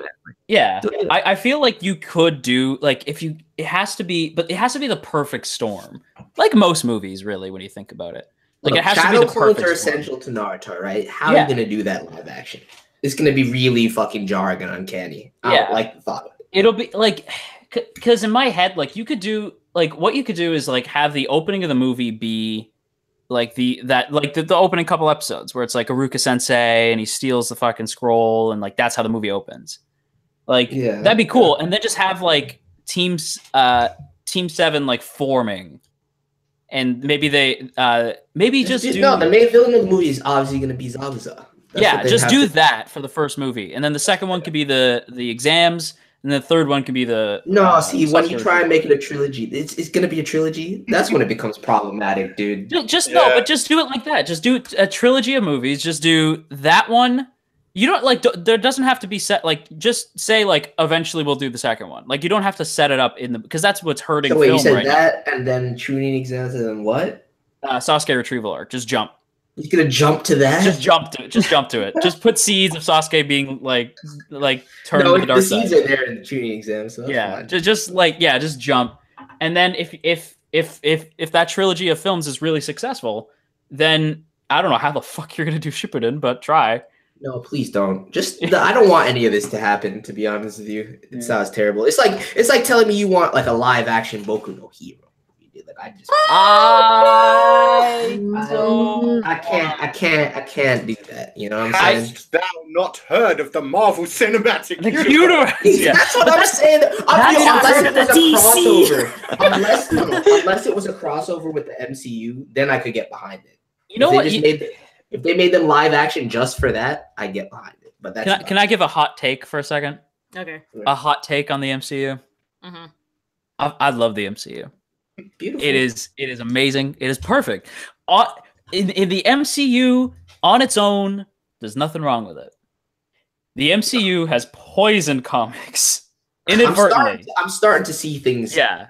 As I read more comics, though, where I'm like, yeah, you can tell they're trying to be like, oh, but it's like this in the movie. So if people pick up the book and it's not exactly like the movie, they'll be confused, even though there's 70 plus years of comics to back up why these characters aren't exactly like the movie. And B, it's also poisoning film because everything has to be part of a cinematic universe now. Well, you mean everything has? Yeah. Exactly. I get that. It's I get that. the MCU is responsible, not responsible. It has had this after effects on so many. Don't you think there's such a thing as oversaturation? So like, let's look Absolutely. at Han Solo came out and like it's not had the biggest weekend compared to Force It Awakens. shouldn't. Or Because I'm the biggest Star Wars fan. I didn't go see it. You know, I haven't seen it, and it's just I have no oversaturation. desire to go Exactly. see it right now. I blame the MCU for the state that Star Wars is in, and I don't want to. But Blame it's the MCU. Blame Disney. That's what I was gonna say. that is who I blame. Like who made the MCU? Disney. Exactly. Like I blame them. Every single wasn't the MCU its own thing, and then Disney bought the MCU at like what was it, like a few years ago? And by a few years ago, I'm probably when saying they like 2012 or bought something. Marvel, it wasn't really fully developed as it is. They Yeah, I had think they were still in Iron the middle of Man. phase one. Yeah. No, they were not in the middle. They had Iron Man, and that was it. Really? That's Yeah. that's how long ago they bought. That's I could have sworn it was like 2012 or something. No. I remember because I was reading the comics at the time, and we were all really scared because we thought they were going to take away like Deadpool and stuff like that, like from the comics. Because we're like, no, it's too edgy, and they're not going to like. It's why when people are like, don't let Disney have Fox because they'll get rid of the Deadpool movies. Like, what are you talking about? Like, as if Disney doesn't produce R-rated films all the time. Yeah. Like, it's such nonsense. Like, yeah, but I just don't want them putting the same brand and flair on the Deadpool movie. They will not touch the Deadpool movies. They print money.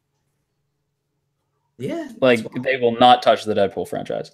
I didn't get to see Deadpool. You know that because they went out of their way to move Infinity War for it. You know what I'm saying? That's how you know that. You also, by the way, Disney is already cheeky. They don't even technically have the rights yet, but they told Fox, hey, you know your Phoenix movie? Yeah, you can't call it X-Men Dark Phoenix. Please don't. They're only allowed to call it Dark Phoenix. Apocalypse is already trash. Yeah, I don't want a Dark Phoenix. Also, that other movie you're doing over there, New Mutants. Yeah, change the title. We don't like that. Cancel it. It wasn't just that they were doing reshoots. Yeah, but it's the fact that Disney's just like, no, you can't use the name. That I'm like, oh my god. Like New Mutants looked cool. Like. What? You were talking so much shit about New Mutants. It was going to be spooky. It wasn't My New Mutants. New Mutants is a totally different team. Mm-hmm. But I was still on board for a spooky take on X-Men. Like, that was going to be kind of fun. Okay. Yeah. I want them to stop trying to do X-Men. Like, I feel... Yeah. Like, it's like how I wish they stopped trying to do Fantastic Four. Wait, stop, both of you. You're both wrong, even though they're objective. It's not an objective thing. You're both wrong anyway. What?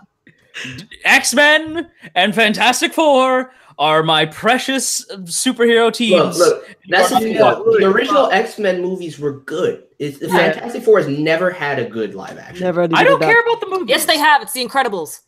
Yes, exactly. Yes, Sloan. Yes, Sloan.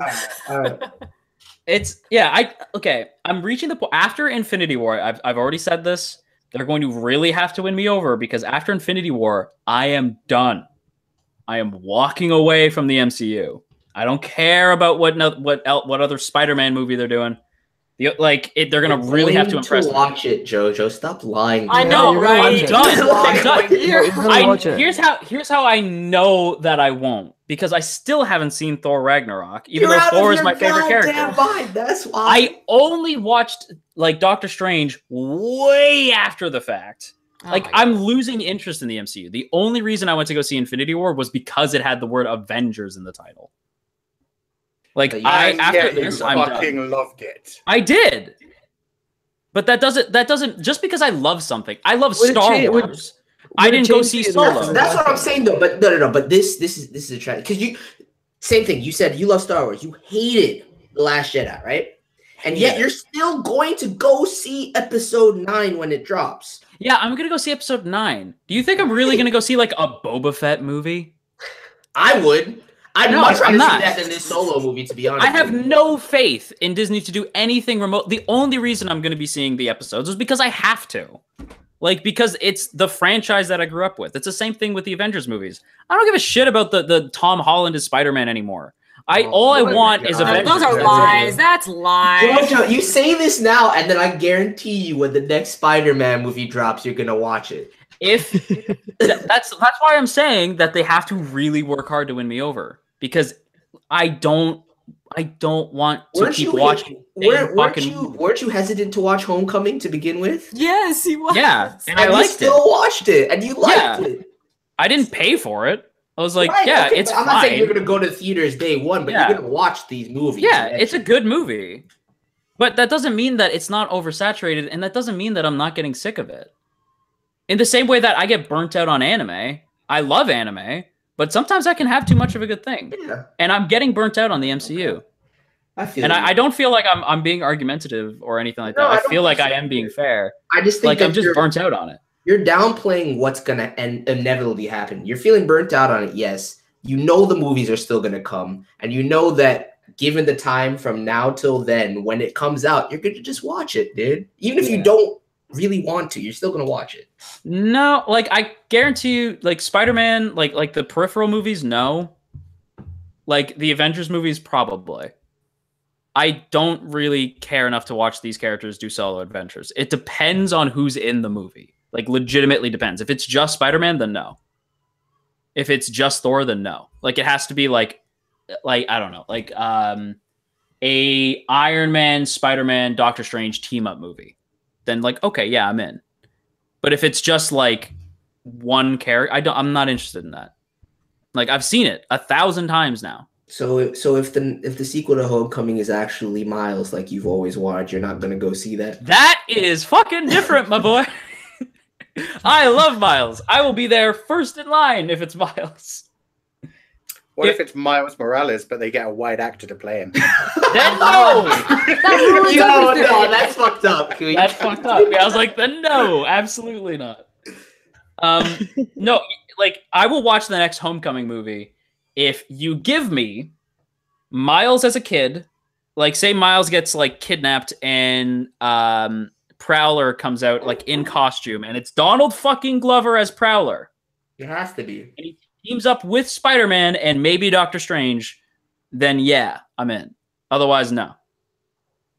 You have to really sell me on these Marvel movies from here on out. Because I have the comics for all of this. And no offense, but I will have them long after it's gone. But you have to watch the next two. Which two? Ant-Man and what's-her-face, Captain Marvel. No, I don't. No, the thing is... No, I'm not watching Ant-Man. Ant-Man, I go for DVD for that. I don't go. Yeah, Ant-Man and Captain Marvel, I have no interest. That one's so clearly going to be so integral to everything. There's no reason that you can skip Captain. There's no way you can skip Captain Marvel, dude. No, I'm just reading it. I don't care about Carol. I've never cared about Carol. I don't care about Carol. I'm not. Carol is cool sometimes. Carol is not cool sometimes. Carol, you were reading the comics. Carol is always annoying. But Jojo was the only real live-action Misa from Death Note. Envy Adams and Scott Pilgrim. Yeah, I like Envy Adams. I don't like Carol. Oh. No, I have no interest. Also a great comic. Do you feel the same about the DC universe? Oh, I have no faith. I have no faith. DC universe can go suck a dick. Yeah, I have the cartoon Justice League for that. I'm good. Great series, by the way. That's still the best like that's still the best superhero. Like that and My Hero Academia are my two, like when I like need just like good superhero stories, I go to those two. Tiger and Bunny. Hey, Tiger and Bunny, you're right, Koo, my bad. Facts. Yep.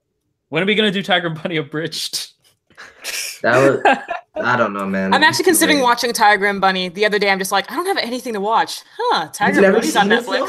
I haven't seen it. No. What? Yo, you should actually just go do that today. Both of you need to. Yeah. I know, but it's because do you know, Tiger and Bunny totally passed me by. And then like it was suddenly on Japan's like top anime, and I'm like, Tiger and Bunny? What the hell? What's this? Go watch that one, and you need to go watch Samurai Flamenco. Samurai Flamenco, I haven't seen. You can pass on Flamenco. I was gonna say I heard mixed things about Flamenco. Okay, cool. Okay, I'm being a little biased, but if you had to pick one, only one, you pick Tiger and Bunny, right? Okay. Oh yeah. Okay. Travis points out a great thing, by the way. It's just Young Justice season 3. Woo! That's still on the way. I totally forgot about that. And to counter that and make you hate DC again, Teen Titans live action. Oh, why? No. I am hyped for the Go movie now, though. The Go movie looks funny as fuck. I'm so glad they got what's his face to do Deathstroke. So funny. Well on that. No. He's gonna be fantastic. It's not Deathstroke. It's just BoJack Horseman, and it's great. No. It looks hilarious. Do you remember that scene in Get Out where it's like, no. Yeah. I think no. Yeah, that's me every time someone's like Teen Titans Go. Just, no. You gotta start tearing up when you say it. Yeah, exactly. Yeah. Oh, fucking that movie's so good. Yeah. So con stories. Yeah, ones of that. I got no other con stories really. Like most of my other con stories is just like I had fun at a con once. I used to go to conventions just to steal stuff. What? That's what I went to conventions for. What was your biggest heist, dude? Were you stealing hearts? Biggest heist? It was a Death Note kind of chain thing you like attach to your wallet and to your pants loop. It was like this big one. It had like a dangling apple, a little dangling Death Note, a couple of other symbols from Death Note. That was supposed to be worth about £50 for some fucking reason. It was a cheap piece of crap. It broke in the first 2 weeks. But I remember like properly casing the kind of area. Me and my friends Alex and David, we'd do this thing where we like have two of us go to different areas. One of them would be like talking to the guy that's selling stuff. The other one would grab the thing, drop it in one of our bags, and just walk off. So yeah, we had a whole little convention group stealing kind of thing. Wow. Then MCM Expo got too good at hiding things. That I think we're probably the reasons they now tape everything down. So yeah, fun times. Oh, you were quite the rebel. Anime DVDs that way. Well, keep in mind, all of these. We just smuggle to like get. It would be funny if you like smuggled them to like sell them to other people. That's like that guy on the street. This is the thing. Everything that they used to sell back then wasn't official. It was all like the kind of stuff you'd get on eBay where it was made in China and just stealing shit. Like the DVDs, you could see they were just somebody had downloaded the episodes and put them on a bootleg DVD. I remember those days. Yeah, it's the only way to watch anime at one point. Yeah, I'll buy this bootleg DVDs. I'll buy this bootleg DVD of Love Hina. Dude, sure. They were expensive at the time too. They're so expensive, expensive. I still have some as well. Like of like my old DVDs that like I bought. The cheap little boxes where you can just put yeah. Where they just printed that shit out and slid it into the case. Yeah, it was nice. Sometimes you pull it out and it wasn't even like plastic based paper. It was just straight up paper from a printer. No, I'm telling you, I've done that. Pulled it out and I was like, are you serious right now? I could have made this case. But, Sakoshi Kaze has a question. Oh, sorry. Isla, were you talking? No, on you go. Oh, okay. So Sakoshi Kaze in the chat has a question for us. He says, question for the Kotatsu. What do you think will be the most used / popular cosplay at conventions this year? 02 and Pop Team Epic. Facts. Pop Team Epic. I've seen a lot of Pop Team Epic over at the past few conventions I've been to this year. So it's definitely. Yeah, I saw a bit of Pop Team Epic at the MCM. Actually, I can tell you what it is for sure. Without at least from the con that I went to, I only really saw this one show. My Hero Academia. Oh, yeah, that's oh, what yeah. I watched it That's what too. I was going to Yeah, say. it's My always- Hero it's always Academia good. is just getting bigger and bigger. People are Yeah. reusing their old costumes, and more people are joining in. Yeah, like I watch people walk around. I saw more people walking around in just UA. What is it? The UA like tournament arc Yeah. clothes. I don't know Mhm. what they're called. Like they're like little Yeah, the uniforms. sports festival clothes and stuff Yeah, that they the have. sports, Yeah. the sports festival clothes. People were just wearing that. Like no Yeah. cosplay. That's just the thing. wearing All you it. have to do to know about like the new what's going to be the next biggest cosplay is what's the biggest shonen thing right now. Yeah. And that's what it. Yeah. Like not too long ago, it was Owari no Seraph. I see a lot of cosplays of that. Before Those that was also costumes Tokyo were fucking Ghoul. Banging. Oh yeah, there was a lot. Yeah, There was a lot of Tokyo Ghoul. Oh boy. I saw some Persona, but like not as much as I was expecting. Hey. I expected to see way more Persona at MCM Comic Con than I did, but there wasn't a lot of it. So, but yeah, I did see tons of My Hero, tons of My Hero. It's unbelievable. I did see, and I thought this had died, but I did see a group of Homestuck people. Don't bring up Homestuck around me. Yeah, sorry. You will go I off. did see one group of that fandom that shall not be named, and I was like, "Whoa, you exist still? That's so trippy!" Like I was so blown away. And I know that's mean to say, but it's just that was like, if for those of you who don't go to cons, like that was like an epidemic for a while. Was Homestuck had just invaded. Like I don't cons. say cancer often, but that was cancer. Tell you what Homestuck, was man. also really cancerous and is probably going to come back was the Organization 13 Kingdom Hearts dudes. Oh my god! Oh my god, you just flashed me back to okay. Can I tell you guys something? And you promise not to laugh. No, but No, I can't promise that, but I'd love to hear the story. Okay. So when I was getting into Kingdom Hearts, it was like my first real experience with fandom, and like I went in, like I drank the Kool-Aid on like the Organization 13 shit. Like I shipped Demix with everybody. I role played as Demix. I on Tumblr. Like I bought in. Like I role played as Demix, Cloud, Denzel, and Hainer. Denzel. And Hainer. Oh my god! Oh my goodness. And Hainer. And I gave Hainer more depth than the games ever did. Hainer has nothing. Hainer's a good Has man. nothing. The amount of people that love Demix, but he was such a blank slate. But Demix is cooler. That's why. Yeah. First of all, don't insult my precious Dem. He is my boy, and I will always defend that boy. Demix's design is cool. Hainer is a nobody, dude. Hainer, not actually. Okay, I forgot we were talking about Kingdom Hearts. He's not a nobody, but he is a nobody. It's Hainer. I liked Hainer's like little like it's funny too because that is literally all just one big tutorial when you think about it. That all emulation, dude. He's Roxas's Riku, but like not as cool. And he's really good at struggle. But I bought in like big time to the point where like I read all like the Demix like little comics that they made where it's like or like the Organization 13 comics, which is where I learned that I was a Fadanshi. Like to the point where this girl who I used to like think was an amazing artist, I don't know if she still draws anymore, but she drew for me Demix and Zexion. Weird as hell. I love them, and I don't know why. Like, but I love them. It is framed and remains sitting on my desk. In fact, I'm gonna go grab it. I'll be right back. This man. And away he goes. He's gonna hug it close. I'm gonna break him because I'm gonna ask him a serious question. Pence is better than Hainer, dude, and he knows this. He knows it to be true. Hang on, here we go. I'm gonna turn on the camera, but I'm gonna hope that it doesn't. Ew, live action. Yeah. Wow. Okay, hang on. Wait, too close, man. Too close. Okay, it's focusing. Oh, that's dope. Yeah. that's kinda wait, cute. let me get.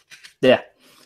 Because that's supposed to be Demix and Zexion just before Zexion goes to Castle Oblivion or whatever, where he goes to die, basically. And and that I was really obsessed with the Coldplay song "See You Soon" at the time. So she listened. So she's like, "This is basically like you could play "See You Soon" with them like saying goodbye to each other before, so he literally never sees him again." And I was like, "Oh my god, it's so emotional! It never actually happens. That is not a real Kingdom Hearts scene." I was so obsessed with this ship and Demyx to the point where I still have a little Demyx sticker on the side. I love this little shit. Man, this is all going to come back for you in Kingdom Hearts 3. Oh yeah, they're gonna put him in. They're gonna kill him again. No, it'll just be flashbacks, but you know they'll be good. What if the creators were like, "Yo, we heard the podcast. Let's like make Demyx a thing, like just for this one guy." I mean, if they did it in a flashback, you'd love that shit, dude. Don't lie. You'd love that. If they did it in a flashback, I would legitimately explode. I would die. I could die happy. They sound like a group of antagonists. That's because they are. Oh shit! I didn't know you did that. What? That little whisper into the mic thing that always freaks me out sometimes. Sorry, I didn't mean to scare you. Are we doing ASMR now? Hey, wait. Jojo, real talk though. Pence is better than Hainer, right? Do you hear that? Yes, I do. I hear nothing. Oh, it's just little crackles. Pence, yes. Olette is good, best girl from Twilight Town. Yeah, but so Hainer's the worst character in. I think what's his name, dude? Pence. What's his name? No. The dude that they have to go against. Oh, he's from friggin' Final Fantasy VIII, though. He doesn't. That doesn't count. What's his name? God damn it. Yeah, I can't remember his name. No. I can't remember. But yeah, no, he's way cooler. Like he's way better. Safer. Yes. It is something like Safer. Fujin and Raijin. Thank you. Because when I was going to say it, I was like, Cipher? And as soon as I said Cipher, all I heard in my head was Scyther! Like right away. So I was like, that can't be it. Squall? So, it's not Squall. conventions. Yeah, that's what I'm just all like, okay, any second now. But yeah, I got that at a convention. That's where I was going with that. Like the show and tell. You're loosely still on the same topic. Yeah. No, I'm done. I was just saying I got that at a convention. That's it. I was technically on topic. So here's one for you. What group of cosplayers are like your favorite and least favorite to run into at conventions? I hate Deadpool cosplayers with a burning passion. I love. Oh, they're funny. They're funny. I hate them. I hate them so much. They have free reign to just be complete and utter trolls, and it's amazing. They have free reign to be complete and utter dicks. Yeah, they do. But it's funny. That's what they have. It's not funny, especially when I'm trying to go somewhere and they're getting in my fucking way. I almost kicked one in the balls. Oh. Like, I was literally, like, I told him move, and he's like, no way, man, chimichangas, ha ha ha. I'm like, you're not funny, move. Like, and the guy was like, oh, and he, like, walked away. I'm like, what the fuck? I'm not 5. Like, you can't amuse me with Deadpool. Although I did see this one great cosplay, though, at MCM Comic-Con this year. Yeah. Where it was a Spider-Man. I don't know if anyone's seen this cosplay. I'm sure it's been done before. But there was a Spider-Man walking around wearing, like, Uncle Ben's, like, rice. Yeah, I've seen that. So it was a guy in a Spider-Man costume, but also wearing this just, like, costume of Uncle Ben's rice. And I thought, that's funny.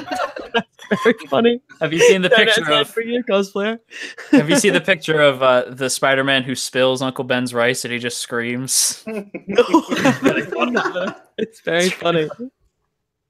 Oh, poor Uncle Ben. I really appreciate that cosplay though. Oh, yeah. That's great. I like that. Yeah. But that's... Actually, over at Castle Point, I saw someone cosplay as a Lolita version of I think his name is Reaper from Overwatch. Oh my god. Oh. Really? Yeah. It was a Lolita version. He had a parasol and everything. That's adorable. I can't tell if it's or not. Like I'm trying to find a picture. One of my buddies actually caught him. I'm gonna find a picture and I'm gonna show you guys. What is your favorite? Like, have you guys done cosplay? Like, has everybody done cosplay or no? No, I have never done cosplay. Never. Yes, you have, Wukong. No, I haven't. Yes, you have, Papuko. I haven't done it yet. Yes, you put on the mask. Yeah, but no. There's a whole outfit. I mean, Oh, you did the whole technically, outfit. Ooh. Itchy month to. I have like Just a I'm hoodie. not That's super cosplayers, easy, dude. but like I've got like no talent myself to do it. Mm-hmm. It's fun. So I would love to do one, but like I've got like no idea what I would want to do. The only time I've ever had a real burning desire to cosplay is like I would love to cosplay as 02, but I don't have a pink wig and I just couldn't pull 02's persona off. So like I couldn't do it. But like yeah, I love cosplay. I love looking at it. I love the intricacy of it. But my cosplay would probably end up being me wearing the tournament outfit from My Hero Academia and going, yeah, look at me. I'm totally Todoroki.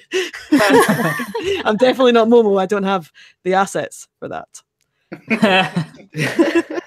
I really wanted to cosplay as the Free Boys. Oh yeah, oh my god, like any of them, cute. but I super don't have the physique for that. Yeah, you would need man, to like you spend gotta a get long back time on getting that used to it. grind.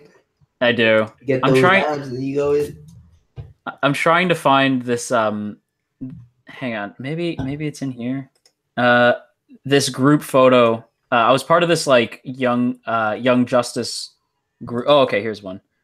Okay, how do let me see. Open image. I can't share it with the chat, unfortunately, but I can show you guys. I was part of this like Young Justice group, like an entire group of people who was the entire Young Justice cast, and I was Kid Flash, because of course I was. And as we're walking, this isn't Fan Expo, so as we're walking down, Cool.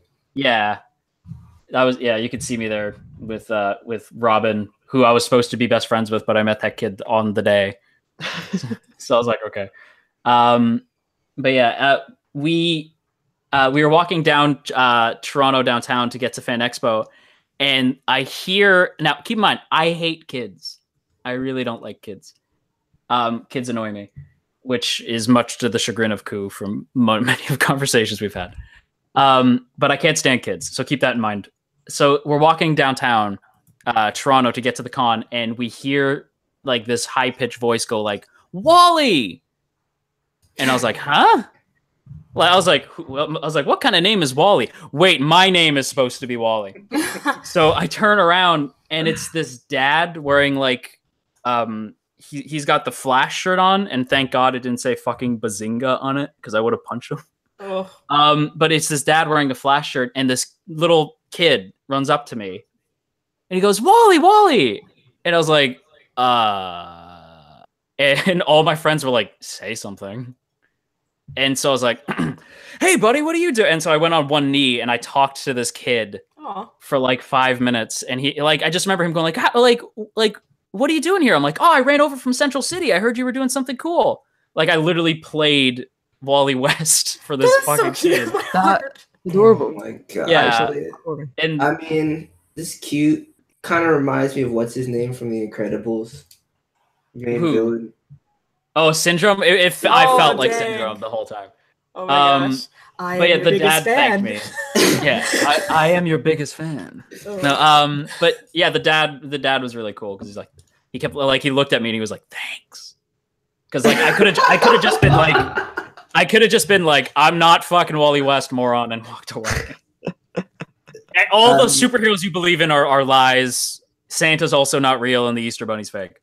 Dude, I mean, as much as you hate children, you can. I know you. There's no. I couldn't. Like I could never do that. When a kid ran up to me and thought I was Wally West, I literally was like, "I will protect this child." Good. It's the same thing. Like when my nephew is like Transformers, I'm like, "Yeah, Transformers," and like he's like, "It's like," he literally thinks that the Transformers he's playing with are the actual real Transformers. So I was like, "Yes." That's like literally. I'm just like, "Hello, I am Optimus Prime." I can't do Optimus's voice, but I try.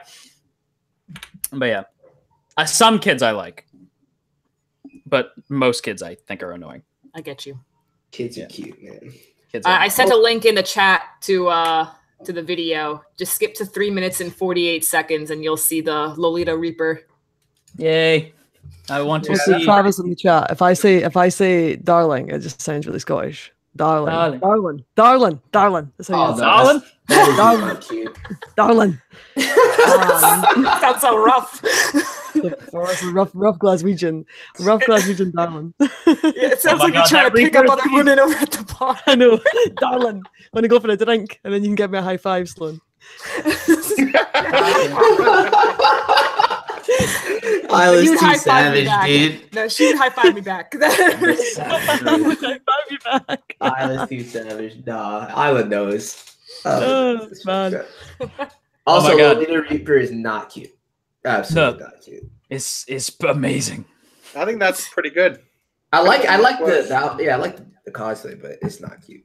Yeah. It's so cute. Guys, Alexis Leskin commented on my Steins Gate Zero review. Hey, he's out there. Yeah. Rintaro. Leskin, he literally put Shaman Girl wa doko ni irunda Rintaro. I was like, yay! That's my favorite thing I've ever seen. That's my favorite comment I've ever gotten. Like, so good. Anyway, sorry. Oh man. I'm Don't psyching let myself up to watch that episode. By the by, I need to like be in the You zone. haven't seen today's episode? No, because I was working really late, which is why I joined this really late. Because but I'm like trying to. That's why you're so watch it. cheerful. I'm so nervous. Oh yeah, you still have emotion. Yeah. Yeah. Well, they're about to be gone when I watch that episode. I know it. I just know No, it. just watch it. Love staying. Honestly, I feel like I'd be in a completely different place right now in my day had we not had this stream. I'd definitely be like wallowing in shit. So I'm happy. It would be like that scene in Friends where Joey's looking through like the waterfall glass. Like, that's nice for you. When you leave this stream, I'm gonna watch the episode and be sad. No, see, it's not even sad. It is sad. I'm not gonna lie. Very sad. But, it has so many different emotions that it's gonna. I know. You, though. You're gonna be in a glass case of emotion. It's okay though. It's okay. Yeah. I still think it's the best episode of Zero thus far, and it's kind of fucked up because it's the only episode that's not in the beta timeline. So. Oh really? Spoilers. No, I mean, you saw last episode, right? Yeah, I did. Yeah. Yeah, you know what's every day, right on that when it comes out.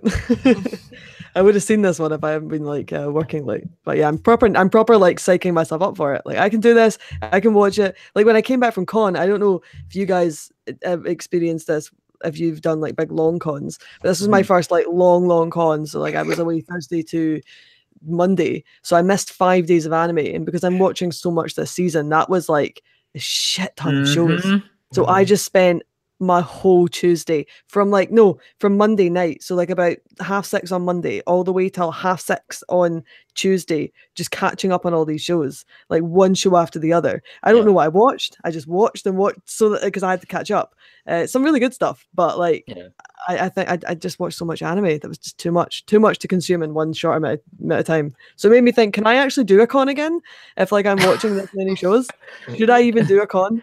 Because getting to this stage where I had to watch 5 days worth of anime in a day was pretty treacherous. It's pretty brutal. Like when I got back from Anime North this year, I had to like storm through all like my Saturday shows.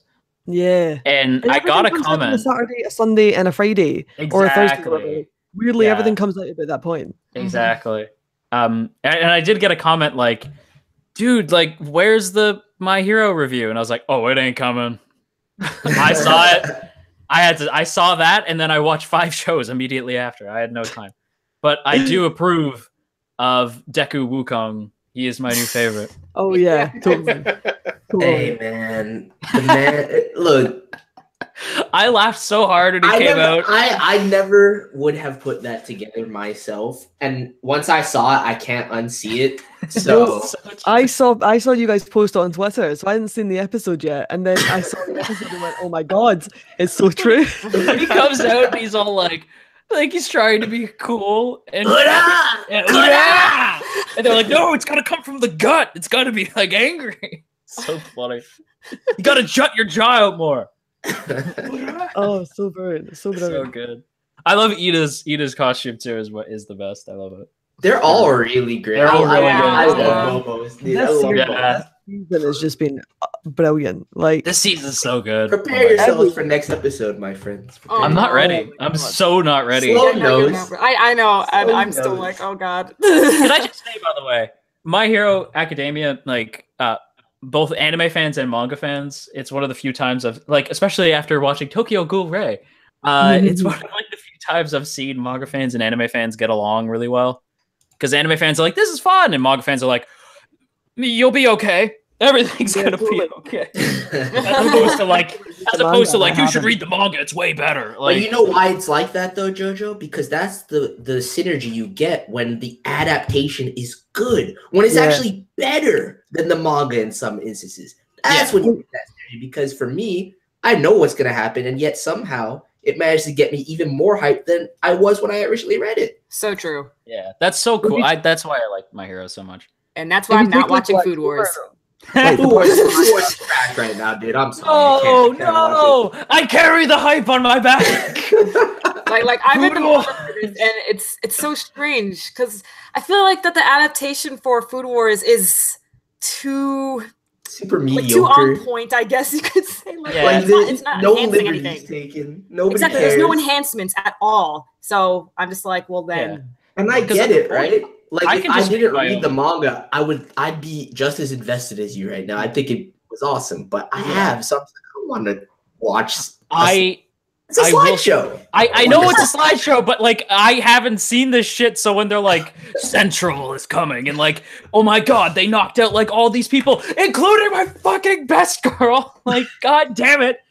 Like when they're getting rid of all these big players, like spoilers, like expelling huge characters. Like they're coming back, but I was like, holy shit. It's so cool. And then all I have is manga fans going like, yeah, but you could just fucking read the manga. Like, it's the same thing. And I'm like, yeah, I guess I could.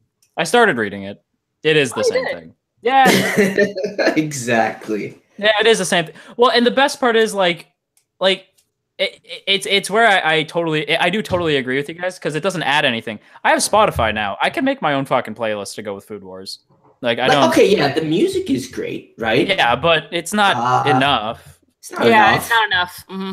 The voice act is great, but it's not enough. Like I don't know. When it first came out, I was just like, oh, it's so cool. It's animated, and slow. As it keeps continuing, I'm just like, eh. They're kind of running out of steam a little bit, I think. Mm-hmm. Like I'll always look at the Deku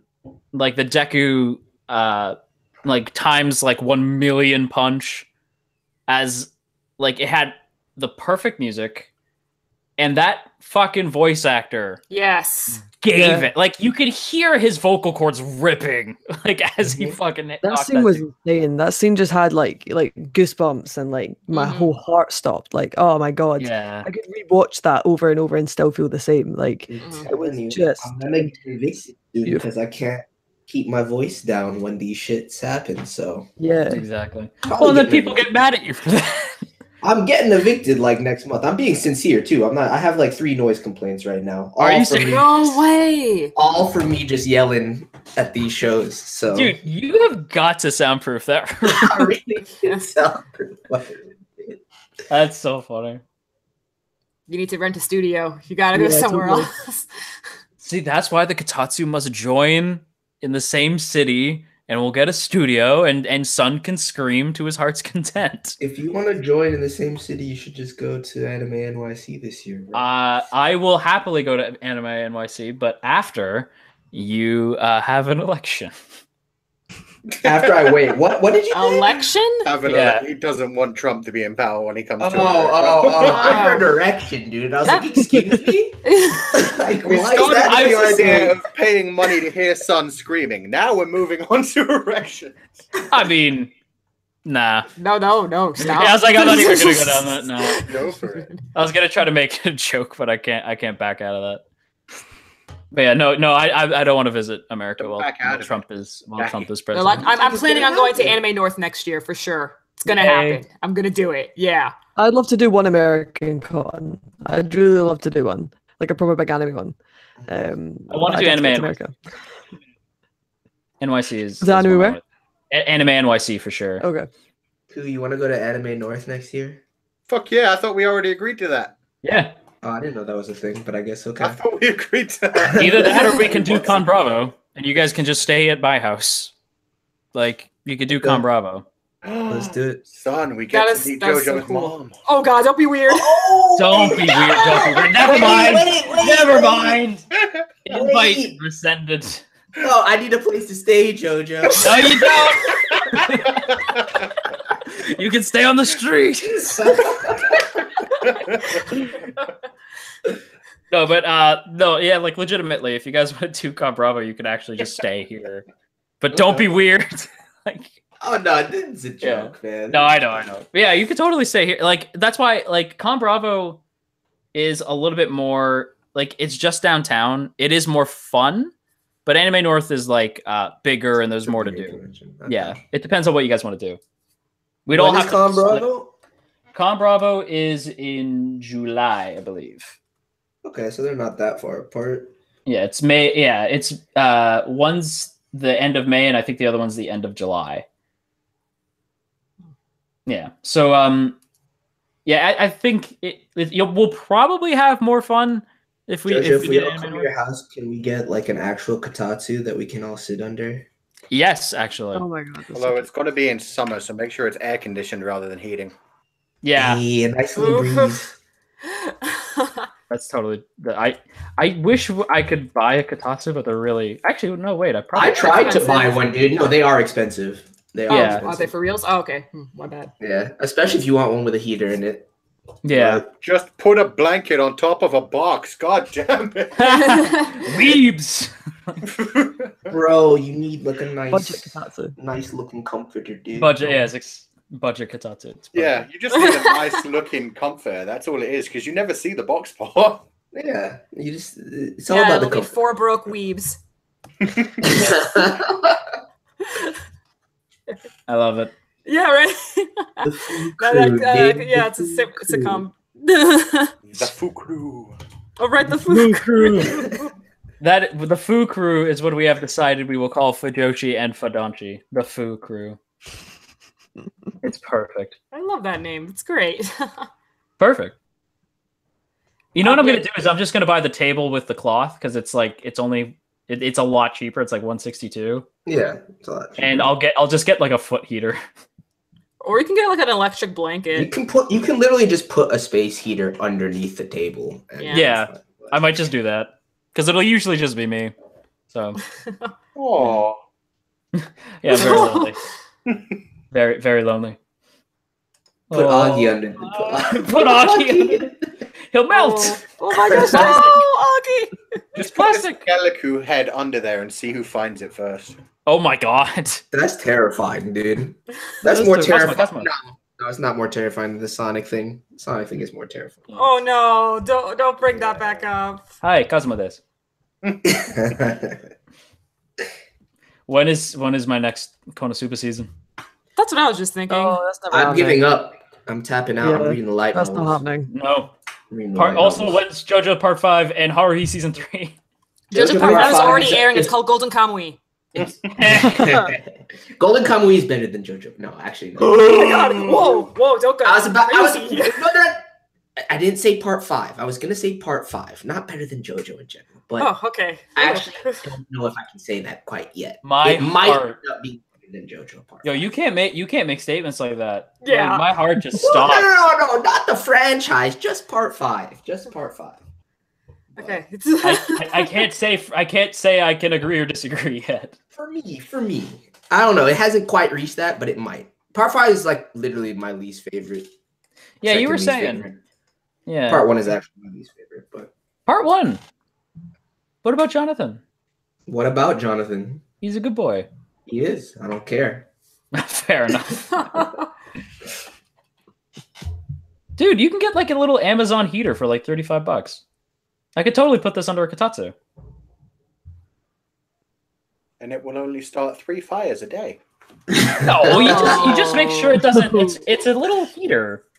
Like you just make sure it doesn't like go near the blankets. Like just have it in the center of Just the. don't table. fall asleep there, dude. Yeah, exactly. Don't pass out. And if I think smell you should smoke, do turn it. it off. Out a heater. Otherwise, how are we all supposed to play footsie with each other while Sloane's not looking? We made that. Spoilers like, for the next Foo Crew episode. God. I listened back to the first Kotatsu Rebuild, and within the first second, I made that joke of like, we're all playing footsies. You guys just can't see it. And Sloan's like, and I'm like, not you. This is a boys only event. Sakoshi Kaze said, anybody from the Kotatsu coming down to Anime Expo this year? We're all on the East Coast. Ain't no way we going to Anime Expo anytime soon. Oh, I'm going to be there. The fuck? I'm going to be with the group of Christian protesters telling y'all you're not going to heaven. And there it is. There it is. I see. Isn't Memory going to Expo this year? He is. Go see your boy. That's not going to be his first anime convention if he doesn't go to Colossal Con this weekend. He said he was going to Colossal Con this weekend, though. He's going to try. It's an hour drive away from his house, so I think he should do it. I think you should go. Especially since like Colossal Con is supposed to be like one of the most fun anime conventions. Like for those of you who don't know what Colossal Con is or Colossal Con East, it takes place over at an indoor water park. And so a bunch of people come in cosplays in like swimsuit versions of their characters. Yeah, Colossal Con's dope. A friend of mine, Allie, goes like every year, and it's like her favorite con. I'd love to go. I probably wouldn't go to Colossal Con, but Colossal Con East instead. But yeah.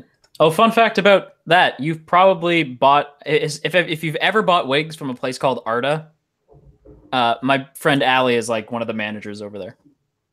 Like, I only get my wigs from like Amazon, eBay, and Wish. Shame. Shame. There's no shame. I have no shame. They're good ass wigs. Shame. Shame. Ring the shame bell. No. That's who we should. Bro, that's what we're missing, dude. I feel so bad. Who? Scott? No. Oh no. Well, yeah, I'd love if Scott was here, but no, I just meant the show in general. Thrones this year. I went when I was at Comic-Con. I went to see the live Game of Thrones experience. Although it wasn't at Comic-Con, it was like outside of that. That was Tyler, like, you watch Game of Thrones? Wait. Do I watch Game of Thrones? I'm obsessed with Game of Thrones. Yay! I'm so proud. Isla is a beautiful one of my person. favorite. She's from Scotland. She lives Game of Thrones. I do every day of my life. You know, I'm from the north. They've been having winter for 12 years there. I am Canadian, so I know that feel. Winter is coming. Winter is always here in Scotland. There is a bumper sticker. Winter is always here. There's a bumper sticker I've seen a couple times in Canada where it's like "Winter never left." Yeah. Yeah. It was like in Scotland as well. But I went to see like this big concert, which was like Game of Thrones wise, and it was really, really cool. So they had like all the music playing, and they had the guy who composed all the music, like playing the music. That's so cool. Really cool. Everybody shat themselves when they started playing the Lannister song.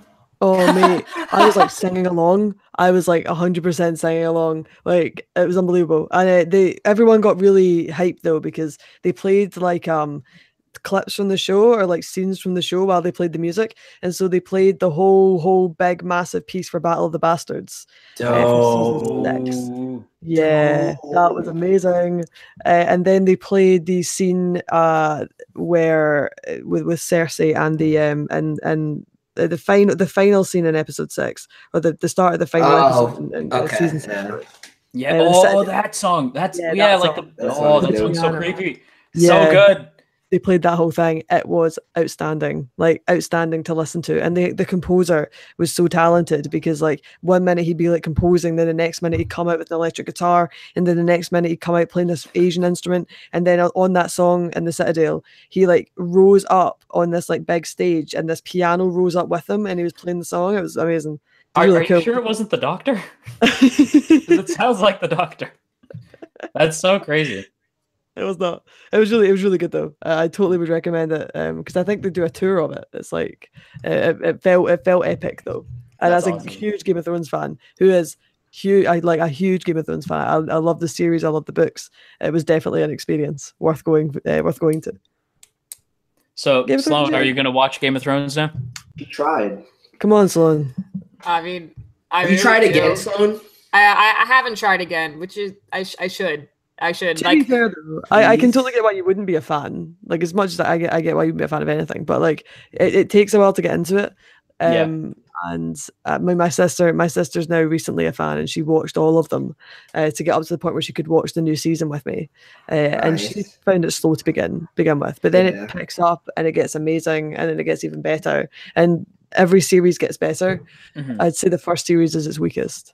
I would agree. Okay. Like I got my dad into it this year, and like The he first wasn't really liking the first season as much until like the end of the first season. Yeah, and he was like, totally. "Oh, this is fucking amazing," and Yeah. then he just binged the rest of it. So the I mean- first episode of that show is, in my humble opinion, the worst first episode I've ever seen. trash. Yeah, it's Yeah. the worst first episode I've ever seen. That's why I was like, when it first started, I was like, "Why are you guys so into this right now? Yeah. What's going on?" But By the I realized Ending the of that Aaron first Rodgers- episode was what got me completely hooked to the series.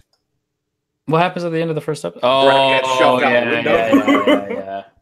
I thought you meant like the White Walker thing, because that had me intrigued. Like the opening had me intrigued, and then it was a whole lot of nothing. Then the brand thing happens. I was like, oh shit! Like, but that was also you. But that was most. Oh, yeah. Yeah. Yeah. I used to have birds named Jamie and Incest Cersei. is wincest. Yeah. Hey, Jamie's a no. good dude, regardless of all that. All right? Jamie is a good human. That is the weird thing about that show, because like, you know, if you look at the recent pairing from from season 7, at the very end of season 7, you know what I'm talking about. That's an odd Mhm. pairing too, but It here we is. are. It is so Here we odd, are. and I find myself going like, "Fuck yeah!" Like when Yeah, I like when it. I happened. know. I know. I Those two cheered. don't know. Those two don't know, and they're never Yeah, around. and there's only, and you know what's fucked up is that there's only one person in existence that does know. Mhm. And even if you ask that man, who knows if he can give you a straight or cryptic answer? So So true. Well, now 2 people know. Yeah, a certain Technically, person okay, who you're right, knows you're Jon right. Snow But real nobody well. in this chat knows unless they know. you're right. Yeah, so that's why I'm With this very cryptic really, conversation right now. I'm, like really doing like ballerina dances around this topic. It's like, Yeah. oh, Let's leave it. Let's leave it. Yeah.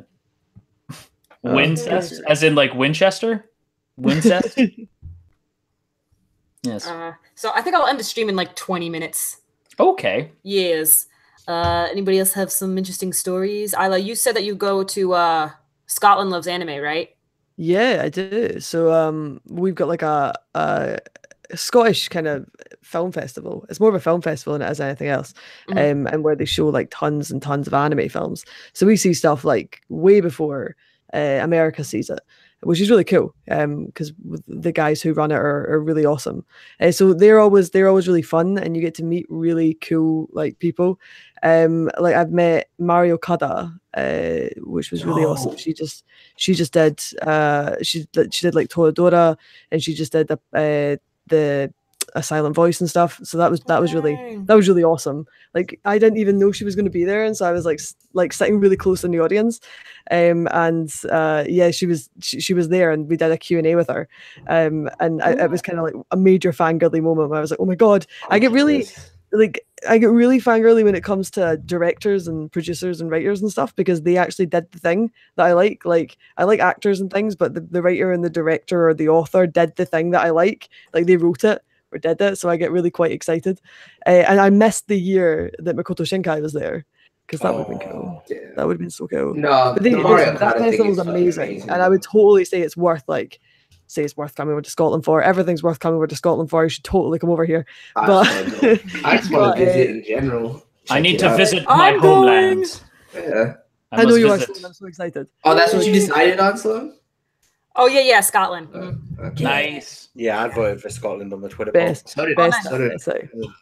But we do too. So you've got like the one in Glasgow and then the one in Edinburgh, and it's just a huge film festival. What makes it really cool is it's just a film festival for anime, which it feels quite rare to me. Like you can like at MCM they were showing 2 anime films, which was fine, but this is like the Glasgow one runs over a kind of weekend, and the Edinburgh one runs over an entire week of just let's go watch all these anime films and let's watch these premieres of like stuff that's not even that's like just out in Japan, and things like that. So I really love Scotland Loves Anime. I'm like such an advocate of it, especially because we get to meet really cool directors and stuff, and they bring people over.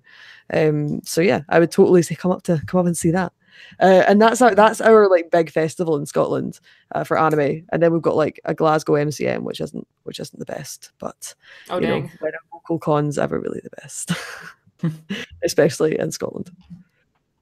Oh dang. Okay. Do people actually cosplay when they go to the film festivals? No, like, well, sometimes depends on what what it is. But I haven't seen too much cosplay at the film festivals. just a lot of anime fans. Like they're always sold out. So you always see tons and tons of people. But no, I don't tend to see a lot of cosplay. The stuff afterwards, like there was a big Attack on Titan festival screening, which was part of the Glasgow Film Festival, and there was loads of like Attack on Titan cosplay for that. So that was kind of cool. Whereas like a big secret screening, so they were like, we're going to show Attack on Titan, and we're not going to tell you where it is. So everybody get on this bus, and we're going to take you to this secret place where we're going to show Attack on Titan, and there was loads of people dressed up. It's kind of cool. Oh, okay. I was going to say, the story sounds like it's getting weirdly suspicious, but then you're just... Yeah, I know. We're going to get on this bus and we'll take you somewhere that you don't know to see an Attack on Titan movie. Yeah, no, it was legit. It was actually legit. But yeah, it couldn't have been. Someone could have got on the wrong bus and all this Attack on Titan gear. You can just imagine that. Some creep. Yeah, like whenever I go see anime movies and stuff at like my local theater or over in like the city and stuff, there's always at least like not even one, like there's at least 2 or 3 cosplayers. I think the most cosplayers I've ever seen when going to a premiere was for Ruby, actually. For Ruby Volume 5. And actually, Wukong, remember I cosplayed as Rin over at the Heaven's Feel premiere, and there's like one other person who was cosplaying as a casual Saber. I think it depends on what you're going to see. Like I imagine when eventually in like a million years time, over time, when they release Evangelion 3.0, when that eventually happens, 4.0, 3.0, 4.0, whatever one, the new Evangelion reboot, whenever that eventually happens, I imagine there'll be a lot of Evangelion cosplay. Or at the Tokyo Ghoul. I didn't see the Tokyo Ghoul live action, but I imagine there would have been like cosplay of that. There. We all need to find a way to make Hideaki Anno really sad. And then do that. And then we'll get. Do you know what goes through that man's mind on a regular basis? You can't make him sad. No, but that's what I mean. When he gets really sad is when we get Ava. Like he needs to be really sad. That's so true. We're going to need you to go to Japan and give him a high five. High five. Oh man, he's married. Nah, that man doesn't get curved though. He's happily married, so it's fine. But there's a hilarious anime about him and his wife. What we need to do is tell his wife to give him a high five, dude. Yeah, exactly. Oh man. Married to a Japanese woman, she won't even give him a high five, man. Dude, imagine if your wife in Japanese society gave you a high five. Oh. That was it. Just a high five. Oh my goodness. I'm sorry, son. I mean, I just hope you know that you ruined this poor man's life. Well, now I know. Shattered him like so you're gonna be thinking about this, like, you know, at the dead of the night. You know, everyone's got those embarrassing moments. You didn't know this was your embarrassing moment, but here it is. He thought she did a good thing. Dude. You thought it was kind. You like mercy killed that poor kid. Oh. Jesus. I don't know. I mean, that same day, I guess maybe you could call this the karma of that day, but I recorded this really cool Devilman cosplayers and for my cosplay music video. And then as I left them, they've chased me down. They're all like, wait. Here, this is a coupon to our ramen shop. And I'm like, oh, sweet, thanks. And then they leave. I turn the back of the coupon. It expired that day. Ouch. Damn. So needless to say, you didn't get any ramen. No, I did not. Waste. Now I'm hungry for a ramen. Thank you. I could go for some ramen. I could definitely go for ramen right now. I actually had ramen last night, so I'm good. I guess I could just best Japanese food, pizza. That's why he's having pizza tonight. I guess I could just go get Mr. Noodles and like cook some meat and throw it in there. That's so depressing. That's so depressing. So Poor sad. both Depressing as the high five. Okay, I'm done. Yeah, get the high five. High five, boys. Joy-Con boys. Sorry. Getting into Attica nonsense. Okay, so let's see here. I actually have another story if you guys are interested. Absolutely. Yeah. Okay, cool. So this happened recently. Some of you guys may remember me tweeting about this. So this was over at ChibiCon at Montclair State University. And I made a tweet saying how I think I went a little too hard on my Izaya cosplay because there are middle schoolers following me. So what is with you in the middle school? I know. You got like a collection of middle schooler fans. This isn't good. Okay. So basically, this was after I hosted my panel for the first time. It went great, woohoo. Then I went to the building next over to participate in the lip sync battle. And this was my first time ever participating in a lip sync battle. I really didn't know what went down or how it exactly worked. But I participated in it. It was a lot of fun. And I was cosplaying as Izaya that day. And my goal whenever I cosplay as a dude is to seduce the ladies, to show everyone that I got this and I'm better than all of y'all's. I don't know why. That's just how I am when I cosplay as a dude. I'm just like, I'm so much better looking than every other dude here. I'm going to show them that. So Excuse you. You need to work at a butler cafe. I know. Lord. I need somebody to come out there with a Shizuo cosplay just to stop this fuckery, because that's not cool. That's not cool. Well, now I'm gonna have to cosplay like some girl character and like out girl Sloane. I feel like that's the only way. That's actually happened to me twice. Really? Yeah, no, I went up to like one Lolita I'm just like, you look fabulous. Can I get you for my cosplay music video? And then he speaks and he has a deep voice. And I'm like, oh. Yeah, sure. What up, though?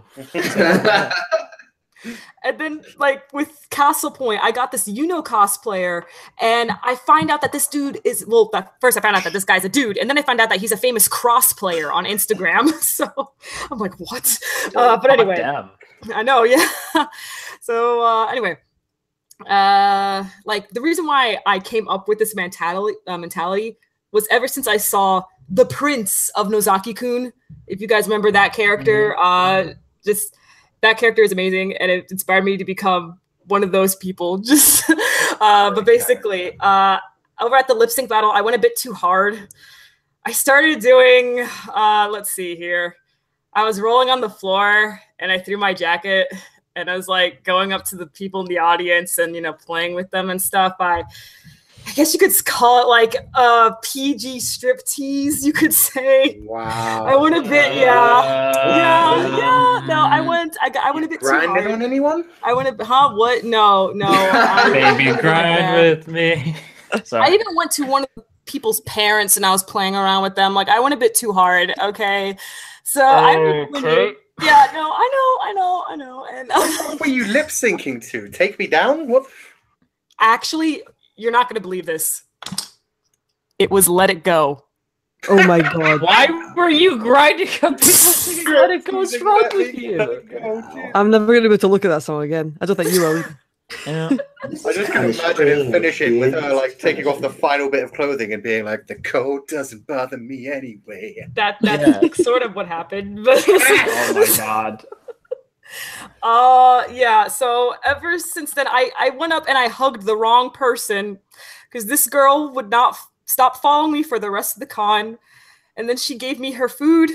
She went up to me and she's so like, hey, you want my McDonald's? And I was just like, oh no, I'm good. And then she's like, here. And she gives me her fries. And then her friends go up to me and give me their chicken nuggets. And I'm just all like, thanks, guys. And That was definitely that right there is a ship I can get behind. That was definitely dipped in anthrax. What? You don't eat food from strangers, straight up. Like, no, I don't trust it. I assume everything is dipped in anthrax. They believe in equal exchange, man, and they feel like they got something from her, so they wanted to return the favor. That's all. So weird. yeah, no, it's like I hugged the one middle school girl, and she told her friend about it, and her friend was like so jealous, and they were following me throughout the rest of the con. And then at one point, I went up to my friends, and I'm just like, guys, sit next to me, please. They're gonna come after me. So then I had my friends like be my bodyguards basically, because then the middle schoolers wanted me to sit next to them and stuff, and I'm just like, oh no. And then I ended up chasing them off when one girl's just like, wait, let me get my phone, I want your number, and I was like, nope. So then I ran the other way, and that's when I found my friends, and then they were bodyguarding me. So yep. I am very nervous you're going to end up on a list somewhere. I probably am. For the next con, man. The next con that I see Sloan at, I'm going to be like, where the middle schoolers at? I know they're coming for you. It's always the middle schoolers. Jersey. That's ridiculous. I love I it. have a problem. That's so funny. And the only solution is more cowbell. But really, no SNL fans, fine. Fuck you guys. Like total silence there. I know. I was like, exactly. wow, you guys are the worst. Tough crowd. Don't go mainstream on us, Jojo. I know. Apparently, lesson learned. You guys see that NBA game? Is that an anime? Speaking Is that of an the game, All Yeah, I I know think we about all that saw thing. the Fooly Cooley advert in the middle of it. I actually didn't. I did. I didn't see it during the game. No, hell no. I didn't watch it. No, the only sports stuff that I watch is the Olympics, the World You about Cup. to watch this World Cup, though. Oh yeah, the Olympics, the World Cup, and anytime the Leafs are playing in NHL. That's it. For me, it's just the Olympics and the World Cup. Yeah, for me, it's the Olympics and the Olympics. I'll sometimes watch skating. The World Cup is great. Wait, did you guys hear about the fact that Russia is allowing drugs in the stadiums? What? Didn't they get banned for that shit? Oh no, that was for the No, Olympics. not like doping, but like they're allowing like spectators to bring in like drugs. Oh, Yeah, that's to do. dope. What? Russia's got They also said that they're not going to crack down on anyone who beats the shit out of any transgender visitors to the country because that's Oh illegal. my god. That's less dope. That's Jesus Christ, that's fucked fucked up. World Cup football. Excuse you. Oh wait, actually, never mind. Yeah, you said it I right. was gonna say Jojo. Wait a minute. I know. I was like, yeah, never mind. Yeah, you're right. Because I'm so used to being like, excuse you, football. I'm so used to hearing the word soccer. Yeah, football with the U. That's what you know. Yeah, football where they actually use feet, not football which should be called hand egg. Hand egg. I always say hand egg. Actually, handball. that's the dopest name for a sport I've ever heard of. Hand egg. Hand egg, dude. Hand egg. That's funny. Just strip all the masculinity away from the sport. Oh, this is side note vaguely. My favorite part of the World Cup is watching the corpse of the Hetalia fandom go fucking ape shit for a couple weeks and then die again. That is my favorite. I love Hetalia, but my god, that fandom is dead until the World Cup comes around. Then it's never coming back, bro. Oh no, it never will. It never will. Hetalia is really fun. The fandom is very toxic. Kind of like Rick and Morty. Kind of like Rick and Morty.